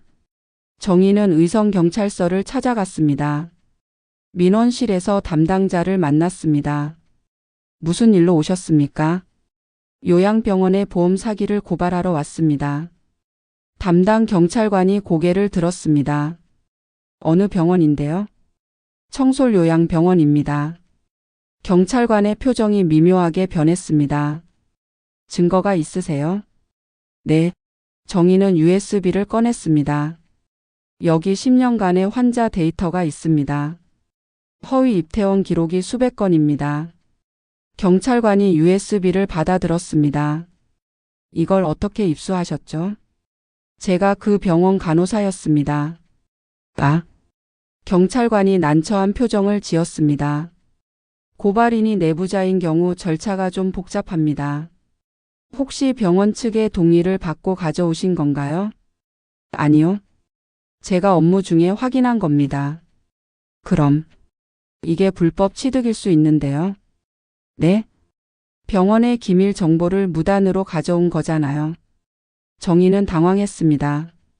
하지만 이건 범죄의 증거예요. 알겠습니다. 일단 접수는 하겠습니다. 다만 조사에 시간이 걸릴 겁니다. 얼마나요? 최소 몇 달. 몇 달요? 그 사이에 증거를 없앨 수도 있는데요. 저희도 절차가 있습니다. 일단 내부 검토 후에 건강보험공단과 협의해야 하고. 정희는 답답함을 느꼈습니다. 관료주의의 벽. 경찰서를 나오며 한숨을 쉬었습니다. 이래서는 안 되는데. 그때 핸드폰이 울렸습니다. 모르는 번호였습니다. 여보세요? 윤정희 선생님이세요? 낯선 남자의 목소리였습니다. 누구시죠? 저는 한국일보 기자 정우진입니다. 선생님 이야기를 들었습니다. 제 이야기를요? 네. 청솔요양병원의 비리를 고발하신다고. 어떻게? 취재원은 밝힐 수 없지만 선생님이 용기 있는 일을 하신다고 들었습니다. 정희는 잠시 망설였습니다. 혹시 인터뷰 가능하실까요? 선생님의 이야기를 기사로 쓰고 싶습니다. 기사요? 네. 이런 문제는 언론에서 다뤄야 합니다. 경찰 조사보다 훨씬 빠르고 효과적입니다. 정희는 생각했습니다. 경찰은 느리고 소극적입니다. 하지만 언론은 다릅니다. 좋습니다. 만나죠. 다음 날. 정희는 대구에서 정우진 기자를 만났습니다. 30대 후반으로 보이는 진지한 인상의 남자였습니다. 안녕하세요, 윤정희 선생님. 만나서 반갑습니다. 안녕하세요. 카페 구석 자리에 앉아 대화를 시작했습니다. 먼저 여쭤보겠습니다. 왜 이 일을 하시려고 하세요? 제 양심 때문입니다. 정희는 솔직하게 대답했습니다. 20년간 그 병원에서 일하면서 많은 환자를 봤습니다. 그분들은 누군가의 부모님이고 할머니, 할아버지예요. 그런데 병원이 그분들을 이용해 돈을 버는 걸 보고 더 이상 참을 수 없었습니다. 정우진이 노트북을 꺼냈습니다. 증거를 보여주실 수 있나요? 정희는 USB를 건넸습니다. 정우진이 노트북에 연결하고 파일을 열었습니다. 화면에 수백 개의 환자 데이터가 떴습니다. 정우진의 눈이 커졌습니다. 이건 대단한 자료네요. 10년간의 허위 입퇴원 기록입니다. 환자는 계속 입원해 있는데 서류상으로만 퇴원과 재입원을 반복했습니다. 보험 청구를 더 많이 받으려고? 네. 정우진이 데이터를 꼼꼼히 살폈습니다. 이거 금액으로 따지면 수십억은 될 것 같은데요. 저도 그렇게 추정합니다. 정우진이 정희를 바라봤습니다. 선생님, 이 기사가 나가면 선생님이 위험해질 수 있습니다. 알고 있습니다. 병원 측에서 명예훼손으로 고소할 수도 있고 심지어 물리적 위협도 있을 수 있습니다. 그래도 해야 합니다. 정희의 눈빛이 흔들리지 않았습니다. 정우진이 고개를 끄덕였습니다. 알겠습니다. 제가 철저히 취재하겠습니다. 그런데 혹시 병원 내부에서 증언해 줄 사람이 더 있나요? 글쎄요. 다들 두려워서. 그때 정희의 핸드폰이 울렸습니다. 민지였습니다. 선생님, 저 김민지예요. 민지야, 무슨 일이야? 선생님, 저도 도와드리고 싶어요. 뭐? 저도 증언할게요. 제가 본 것들, 알고 있는 것들 다 말씀드릴게요. 정희는 가슴이 뛰었습니다. 민지야, 고마워. 하지만 너무 위험해. 너는 아직 젊잖아. 괜찮아요. 선생님이 옳은 일 하시는데 제가 모른 척할 수 없어요. 전화를 끊고 정희는 정우진에게 말했습니다. 내부 증언자가 생겼습니다. 좋습니다. 여러 명의 증언이 있으면 기사의 신빙성이 높아집니다. 며칠 후 정우진 기자는 청솔요양병원 주변을 취재하기 시작했습니다. 환자 보호자들을 인터뷰하고 퇴원한 환자들의 기록을 확인했습니다. 그리고 정희와 민지의 증언을 녹음했습니다. 2주 후 정우진이 정희에게 연락했습니다. 선생님, 기사 준비가 다 됐습니다. 내일 일면에 실릴 예정입니다. 정말요? 네. 제목은 시골 요양병원의 어둠 10년간 수십억 보험 사기입니다. 고맙습니다, 기자님. 아니요. 제가 감사하죠. 선생님 같은 분이 계셔서 이런 기사를 쓸 수 있는 겁니다. 그날 밤 정희는 잠을 이룰 수 없었습니다. 내일이면 모든 게 공개됩니다. 병원의 비리가, 자신의 증언이 세상에 알려집니다. 두려웠습니다. 하지만 동시에 후련했습니다. 이제 곧 끝이야. 다음 날 아침 2024년 5월 3일 한국일보 일면에 대서특필로 기사가 실렸습니다. 시골 요양병원의 어둠 10년간 수십억 보험 사기.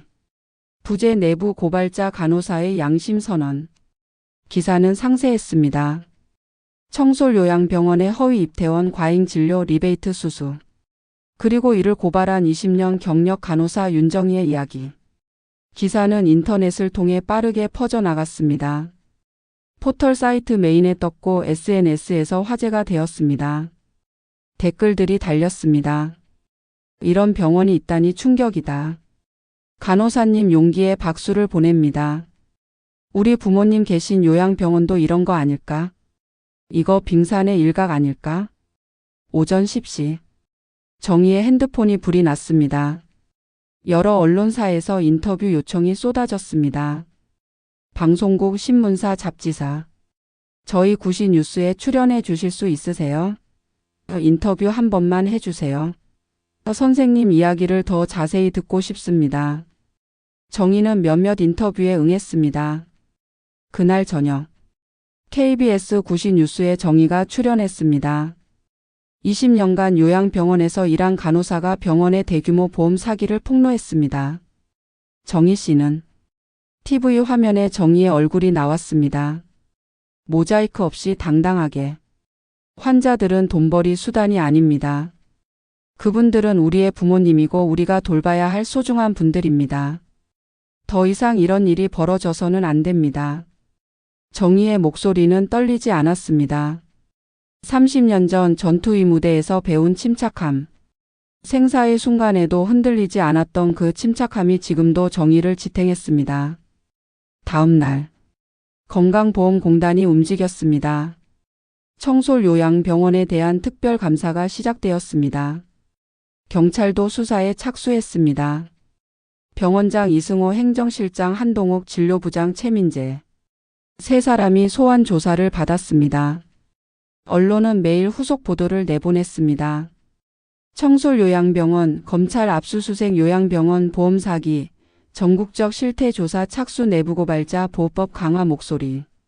정희의 이야기는 전국적인 이슈가 되었습니다. 하지만 그 과정이 순탄치만은 않았습니다. 병원 측은 정희를 업무상 배임과 기밀 누설로 고소했습니다. 윤정희는 병원의 기밀을 무단으로 유출했습니다. 이는 명백한 범죄입니다. 병원 측 변호사가 기자회견에서 주장했습니다. 정희도 변호사를 선임해야 했습니다. 다행히 공익변호사 단체에서 무료로 변호를 맡아주겠다고 나섰습니다. 윤정희 선생님은 공익 제보자입니다. 내부고발자 보호법에 따라 보호받아야 합니다. 법정 공방이 시작되었습니다. 하지만 정희는 흔들리지 않았습니다. 매일 아침 일어나 거울을 보며 자신에게 말했습니다. 나는 옳은 일을 했어. 두려워하지 마. 그리고 그 침착함 속에는 분노가 있었습니다. 환자를 상품으로 여긴 병원에 대한 분노. 양심을 저버린 의료인들에 대한 분노. 하지만 정희는 그 분노를 폭력이 아닌 정의로 표현했습니다. 법정에서, 언론 인터뷰에서 차분하지만 단호하게 진실을 말했습니다. 그것이 전투의 무대에서 배운 것이었습니다. 감정에 휩쓸리지 않고 침착하게 해야 할 일을 하는 것. 2024년 6월 15일 건강보험공단이 조사 결과를 발표했습니다. 서울 프레스센터 기자회견장. 수십 명의 기자가 모였습니다. 그리고 그 자리에 정의도 초대되었습니다. 내부 제보자인 윤정희 선생님께서 직접 참석해 주셨습니다. 공단 이사장이 정의를 소개했습니다. 정의는 단상에 올라 마이크 앞에 섰습니다. 플래시가 터졌습니다. 수십 개의 카메라가 정의를 향했습니다. 긴장되었지만 정의는 침착했습니다. 안녕하세요. 저는 20년간 요양병원에서 간호사로 일한 윤정희입니다. 정의의 목소리가 회견장에 울려 퍼졌습니다. 저는 오늘 이 자리에서 진실을 말하고자 합니다. 청솔요양병원에서 10년간 벌어진 보험 사기에 대해 정의는 준비한 원고를 펼쳤습니다. 2014년부터 2024년까지 이 병원은 환자들을 서류상으로만 퇴원시키고 재입원시키는 수법으로 부당하게 보험금을 청구했습니다. 그 건수만 해도 2,347건, 금액으로는 약 48억 원에 달합니다. 기자들이 받아 적기 시작했습니다. 하지만 더 심각한 것은 이런 일이 이 병원만의 문제가 아니라는 것입니다. 전국의 많은 요양병원에서 비슷한 일이 벌어지고 있을 가능성이 큽니다. 정의는 원고에서 눈을 떼고 카메라를 똑바로 바라봤습니다. 저는 20년간 환자를 돌보며 살았습니다. 그분들의 손을 잡고 아픔을 함께 했습니다. 그런데 제가 일한 병원이 그분들을 이용해 돈을 벌고 있었습니다. 정의의 목소리가 떨렸습니다. 처음엔 두려웠습니다. 이 사실을 밝히면 제 인생이 망가질 거라고 생각했습니다. 하지만 더 이상 침묵할 수 없었습니다. 왜 침묵할 수 없었냐고요? 정의가 잠시 말을 멈췄습니다. 30년 전 저는 군 전투위 무대에서 사람을 살리는 법을 배웠습니다. 그때 제게 말씀하신 선배가 있었습니다. 너는 이 일에 소명이 있다. 평생 사람을 살려라라고. 저는 그 말을 지키려고 노력했습니다. 20년간 환자를 돌보며 살았습니다. 하지만 제가 일한 병원은 환자를 살리는 곳이 아니라 환자를 이용하는 곳이었습니다. 정의의 눈에서 눈물이 흘렀습니다. 더 이상은 안 됩니다. 우리의 부모님, 할머니, 할아버지가 이런 대접을 받아서는 안 됩니다. 기자회견장이 조용해졌습니다. 정의의 진심이 모두에게 전해졌습니다. 저는 오늘 이 자리에서 요구합니다. 요양병원에 대한 철저한 실태 조사와 제도 개선을, 그리고 환자를 진정으로 돌보는 의료 시스템을. 정의가 고개를 숙여 인사했습니다. 기자들이 박수를 쳤습니다. 플래시가 터졌습니다. 기자회견이 끝나고 정의는 질의응답 시간을 가졌습니다. 선생님, 병원 측에서 고소를 했는데 두렵지 않으세요? 두렵습니다. 하지만 제가 한 일이 옳다고 믿기 때문에 버틸 수 있습니다. 가족들은 어떻게 생각하세요? 남편과 딸이 저를 지지해 줍니다. 그것이 제게 큰 힘이 됩니다. 혹시 후회하지는 않으세요? 정의가 잠시 생각했습니다. 후회는 없습니다. 다만 더 일찍 용기를 내지 못한 것이 아쉽습니다. 그때 기자회견장 뒤쪽 문이 열렸습니다. 한 남자가 들어왔습니다. 50대 후반으로 보이는 잘 차려입은 남자. 정의의 얼굴이 굳었습니다. 김태준이었습니다. 30년 전 정의가 목숨을 살린 그 전후. 지금은 대구의 한 대형 병원 원장으로 있는 김태준이 천천히 앞으로 걸어왔습니다. 기자들이 웅성거렸습니다. 저분이 누구지? 아는 사이인가? 김태준이 단상 앞에 섰습니다. 정의와 눈이 마주쳤습니다. 정의야. 김태준이 입을 열었습니다. 오랜만이다. 태준 오빠. 30년 만이네. 김태준이 쓴 웃음을 지었습니다. 내가 나를 살린 지 30년. 그동안 잘 지냈니? 나는 잘 지냈어. 내 덕분에 살아서 의대를 가고 의사가 되고 지금은 병원 원장이 되었지. 김태준의 목소리에 복잡한 감정이 섞여 있었습니다. 그런데 오늘 내가 이런 일을 하고 있다니. 오빠. 정의야, 너는 내가 왜 여기 왔는지 알지? 정의는 대답하지 않았습니다. 김태준이 한숨을 쉬었습니다. 나는 내가 잘못하고 있다고 말하러 왔어. 기자회견장이 술렁였습니다. 내 해시태그 병원 마피아를 무너뜨린 간호사.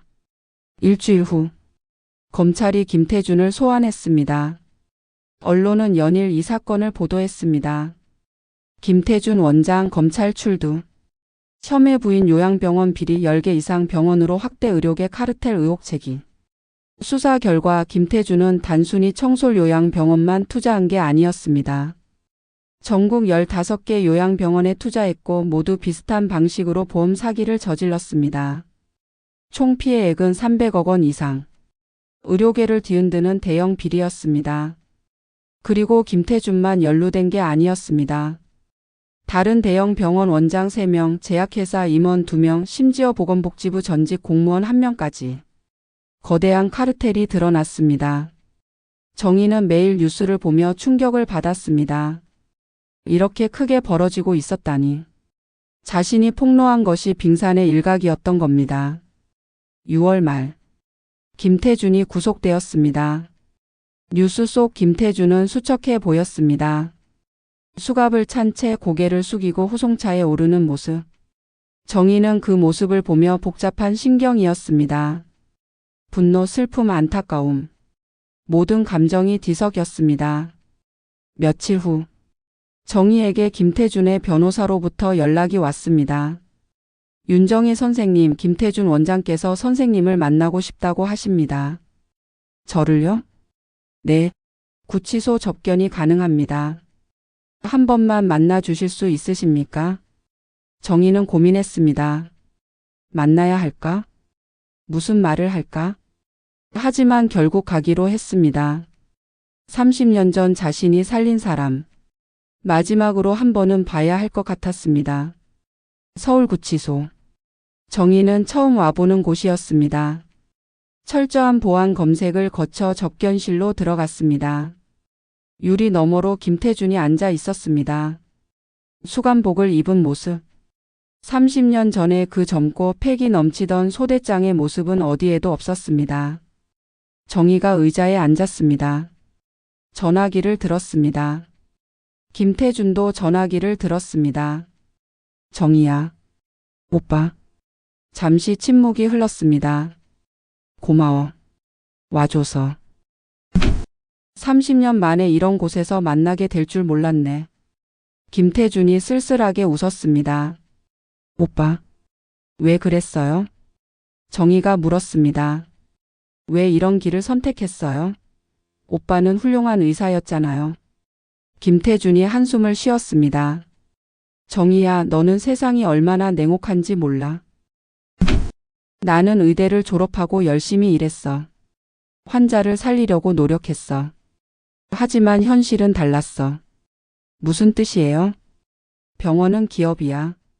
돈을 벌어야 살아남아. 좋은 의술만으로는 안 돼. 김태준의 목소리에 자조가 섞였습니다. 나는 병원을 키우고 싶었어. 더 많은 환자를 치료하려면 큰 병원이 필요했어. 그러려면 돈이 필요했고. 그래서 환자를 이용한 거예요. 이용이 아니야. 김태준이 목소리를 높였습니다. 나는 시스템의 허점을 이용한 것뿐이야. 환자들은 잘 치료받았어. 하지만 거짓으로 보험금을 받았잖아요. 그게 뭐가 문제야? 보험회사도 이익 남고 우리도 병원 운영하고 환자도 치료받고. 누구도 손해보지 않았어. 국민의 세금은요? 보험료는요? 정의가 반박했습니다. 그건 시스템의 문제야. 정부가 제대로 된 의료 시스템을 만들지 못했기 때문이야. 그래서 불법을 저질러도 된다는 거예요. 김태준은 대답하지 않았습니다. 정의가 한숨을 쉬었습니다. 오빠 30년 전. 제가 오빠를 살렸을 때 기억나요? 물론이지. 매일 생각해. 그날 오빠는 제게 말했어요. 평생 이 일을 해라. 사람을 살리는 일이라고. 저는 그 말을 지키려고 노력했어요. 20년간 환자를 돌봤어요. 비록 침묵했지만 최선을 다해 환자를 돌봤어요. 정의의 눈에서 눈물이 흘렀습니다. 하지만 오빠는요? 오빠는 사람을 살리는 사람이 아니라 사람을 이용하는 사람이 됐어요. 김태준의 얼굴이 일그러졌습니다. 정희야, 제가 오빠를 살린 건 이런 사람이 되라고 한 게 아니었어요. 그럼 뭐 하라고 살렸는데? 김태준이 소리쳤습니다. 가난한 의사로 살라고? 환자나 돌보다가 늙어 죽으라고? 오빠, 정희야, 너는 이상주의자야. 현실을 모르고 있어. 김태준이 전화기를 세게 쥐었습니다. 나는 후회하지 않아. 내가 한 일이 잘못됐다고 생각하지 않아. 정말 그렇게 생각하세요? 그래. 나는 시스템과 싸운 거야. 그리고 졌을 뿐이야. 정희는 더 이상 할 말이 없었습니다. 김태준은 변하지 않았습니다. 여전히 자신이 옳다고 믿고 있었습니다. 오빠, 마지막으로 한 가지만 물어볼게요. 뭔데? 30년 전 제가 오빠를 살렸을 때 오빠는 뭘 생각했어요? 김태준이 멈칫했습니다. 다시 살아났을 때 뭘 하겠다고 생각했어요? 환자를 살리겠다고 생각했나요? 아니면 돈을 벌겠다고 생각했나요? 김태준은 대답하지 않았습니다. 정희가 일어섰습니다. 오빠, 30년 동안 고마웠어요. 오빠 덕분에 저는 이 길을 선택할 수 있었으니까. 정희야. 하지만 이제 안녕이에요. 오빠의 길과 제 길은 다르니까. 정희가 전화기를 내려놓으려는 순간. 정희야. 김태준이 소리쳤습니다. 정희가 멈췄습니다. 널 살린 건 나였어. 네? 30년 전 널 전투의 무대에 추천한 건 나였어. 내가 좋은 병원에 취직할 수 있게 도와준 것도 나였어. 김태준의 목소리가 떨렸습니다. 나는 내 은인이야. 그런데 넌 지금 나를 배신하고 있어. 정희는 잠시 말을 잃었습니다. 그리고 천천히 입을 열었습니다. 오빠, 맞아요. 오빠는 저의 은인이에요. 그럼. 하지만 그것과 이것은 달라요. 정희가 김태준을 똑바로 바라봤습니다. 오빠가 저를 도와준 건 감사해요. 평생 잊지 않을 거예요. 하지만 그렇다고 오빠의 잘못을 덮을 수는 없어요. 정희야. 은혜와 정의는 다른 거예요, 오빠. 정희가 전화기를 내려놓았습니다. 김태준이 무언가 소리쳤지만 정희는 듣지 않았습니다. 접견실을 나와 복도를 걸었습니다. 눈물이 흘렀지만 정희는 후회하지 않았습니다. 그날 밤 집으로 돌아온 정희는 남편에게 오늘 있었던 일을 말했습니다. 태준 오빠를 만났어. 그래? 어땠어? 변하지 않았어. 여전히 자기가 옳다고 생각하고 있었어. 민수가 한숨을 쉬었습니다. 사람은 쉽게 변하지 않나 봐. 그리고 오빠가 나더러 배신자라고 했어. 배신자? 응. 자기가 나를 도와줬는데 내가 배신했다고. 정희의 목소리가 떨렸습니다. 여보, 나 잘한 거 맞지? 민수가 정희를 안았습니다. 당연하지. 당신은 배신자가 아니야. 당신은 정의로운 사람이야. 하지만 오빠는. 여보, 들어봐. 민수가 정희의 어깨를 잡았습니다. 은혜를 갚는 것과 잘못을 덮어주는 건 달라. 당신은 오빠한테 은혜를 입었어. 하지만 그렇다고 오빠의 범죄를 묵인할 수는 없어. 만약 당신이 침묵했다면 더 많은 환자가 피해를 봤을 거야. 당신은 그들을 구한 거야. 민수의 말이 정희의 마음을 위로했습니다. 고마워, 여보. 사랑해, 정희야. 당신이 자랑스러워. 그날 밤 정희는 오랜만에 깊이 잠들었습니다. 악몽도 꾸지 않았습니다. 양심이 편안했기 때문입니다. 다음 날 검찰이 김태준에 대한 기소를 확정했습니다. 특정경제범죄가 중처벌법 위반 사기 배임. 구형량은 징역 10년. 동시에 청솔요양병원 병원장 이승호 행정실장 한동욱 진료부장 최민재도 기소되었습니다.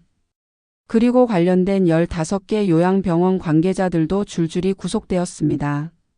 의료계가 발칵 뒤집혔습니다. 의료계 대지진 요양병원 시스템 전면 개편 촉구 정부 요양병원 감독 강화 방안 발표. 정의가 시작한 작은 고발이 의료계 전체를 바꾸는 계기가 되었습니다. 한 달 후 국회에서 요양병원 투명성 강화법이 발의되었습니다. 정의는 국회 청문회에 참고인으로 출석했습니다. 윤정혜 참고인, 오늘 이 자리에서 하고 싶은 말씀이 있으십니까? 국회의원이 물었습니다. 정의는 마이크 앞에서 천천히 입을 열었습니다. 저는 20년간 요양병원에서 일하면서 많은 것을 배웠습니다. 환자를 돌보는 것이 얼마나 소중한 일인지. 하지만 동시에 깨달았습니다. 시스템이 잘못되면 좋은 의료인도 잘못된 길로 갈 수 있다는 것을. 정의가 국회의원들을 둘러봤습니다. 제발 부탁드립니다. 요양병원 시스템을 바꿔주세요. 환자가 돈벌이 수단이 아니라 돌봄의 대상이 되도록. 그리고 의료인들이 양심을 지키며 일할 수 있는 환경을 만들어주세요. 청문회장에 박수가 터졌습니다. 그날 이후 정의는 요양병원 개혁의 상징이 되었습니다. 여러 시민단체에서 강연 요청이 들어왔고 언론 인터뷰도 끊이지 않았습니다. 하지만 정의는 조용히 살고 싶었습니다. 화려한 스포트라이트보다는 다시 현장으로 돌아가고 싶었습니다. 2025년 6월 정의는 새로 개원한 작은 요양병원에서 일하고 있었습니다. 해맑은 요양병원. 정의가 직접 이름을 지은 병원이었습니다. 시민들의 후원과 정부 지원으로 만들어진 투명하게 운영되는 비영리 병원. 병원장은 정의였습니다. 더 이상 간호사가 아니라 병원을 이끄는 사람. 물론 행정 업무는 다른 사람이 맡았고 정의는 여전히 환자를 직접 돌봤습니다. 할머니, 오늘 기분 어떠세요? 정의가 환자 병실에 들어갔습니다. 80세 할머니가 환하게 웃으며 답했습니다. 좋아요, 원장님. 여기 와서 정말 좋아요. 다행이네요. 정의는 할머니의 손을 잡았습니다. 따뜻한 손. 이것이 정의가 원했던 것이었습니다. 환자와 의료인이 서로를 신뢰하고 따뜻하게 돌보는 관계. 병원을 나와 정원 벤치에 앉았습니다. 5월의 햇살이 따스했습니다. 핸드폰이 울렸습니다. 딸 은지였습니다. 엄마, 나 취직됐어. 정말? 어디? 서울대병원. 간호사로. 정의의 얼굴에 미소가 번졌습니다. 잘됐다, 은지야. 엄마 덕분이야. 엄마가 아니었으면 나도 간호사 되겠다는 생각 못했을 거야. 엄마, 나도 엄마처럼 멋진 간호사가 될게. 환자를 진심으로 돌보는. 정의는 눈물이 났습니다. 고마워, 은지야. 엄마가 너를 자랑스럽게 생각해. 나도 엄마가 자랑스러워. 사랑해, 엄마. 전화를 끊고 정의는 하늘을 올려다봤습니다. 파란 하늘에 흰 구름이 떠 있었습니다. 1년 전 그 힘들었던 시간들이 떠올랐습니다. 동료들의 외면, 협박, 두려움. 하지만 결국 이겨냈습니다. 그리고 지금은 작지만 따뜻한 병원을 운영하고 딸은 자신의 길을 걷고 있습니다. 정의 원장님. 뒤에서 목소리가 들렸습니다. 돌아보니 김민지였습니다. 청솔요양병원에서 함께 일했던 그 젊은 간호조무사. 지금은 이 병원에서 정의와 함께 일하고 있었습니다. 민지야. 원장님, 새 환자분이 오셨어요. 같이 가실래요? 그래. 정의는 일어서서 민지와 함께 병원으로 들어갔습니다. 새 환자는 75세 할아버지였습니다. 안녕하세요. 저는 이 병원 원장 윤정희입니다. 아, 그 유명한 윤정희 원장님이시구나. TV에서 봤어요. 할아버지가 웃으며 말했습니다. 저도 선생님 같은 분이 운영하는 병원에서 치료받고 싶었어요. 감사합니다. 최선을 다해 돌봐드리겠습니다.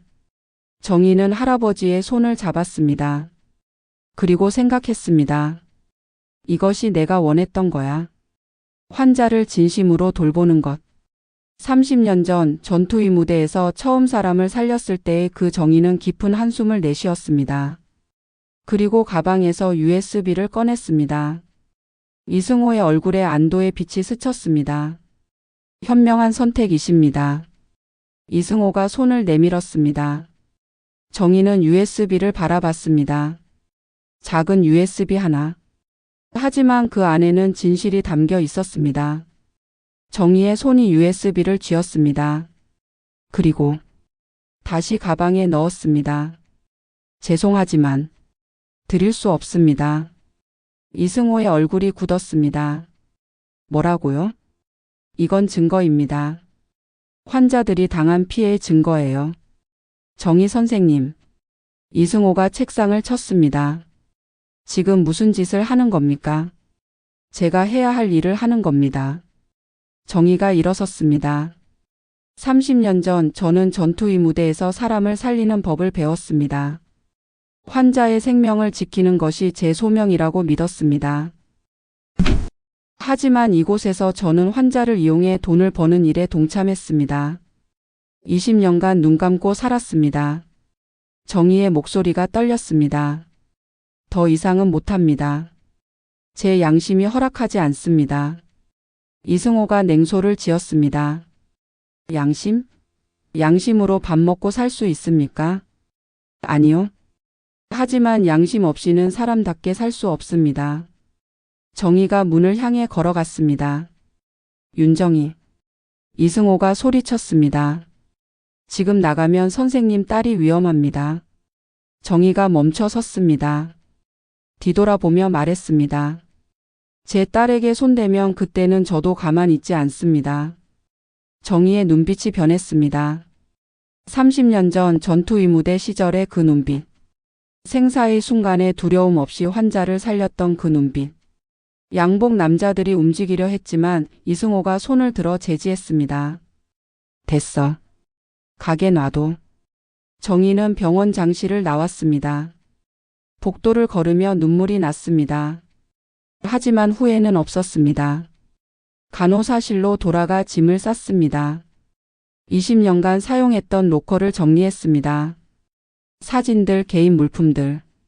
동료들은 멀찍이서 지켜만 봤습니다. 아무도 다가오지 않았습니다. 마지막으로 간호사 가운을 벗었습니다. 명찰을 떼어냈습니다. 간호사 윤정희. 20년간 달고 다녔던 명찰. 로커에 조용히 걸어두었습니다. 짐을 들고 병원을 나왔습니다. 주차장으로 걸어가는데 누군가 뒤에서 불렀습니다. 정희 선생님. 돌아보니 젊은 간호조무사 김민지였습니다. 민지야. 선생님 정말 가시는 거예요? 응. 민지의 눈에 눈물이 고였습니다. 선생님이 옳은 일 하신다는 거 알아요. 민지야. 저도 이상하다고 생각했어요. 근데 무서워서 말 못했어요. 민지가 정희를 껴안았습니다. 선생님 힘내세요. 선생님은 저의 롤모델이에요. 정희도 민지를 안았습니다. 적어도 한 사람은 자신을 이해해 주는구나. 그것만으로도 위로가 되었습니다. 차에 올라타 병원을 떠났습니다. 100미러로 병원 건물이 점점 멀어지는 걸 봤습니다. 20년. 그곳에서의 20년이 끝났습니다. 긴 이야기 들어주셔서 감사합니다. 어디서 듣고 계신지도 댓글 달아주세요. 다음에 또 다른 이야기로 찾아뵙겠습니다.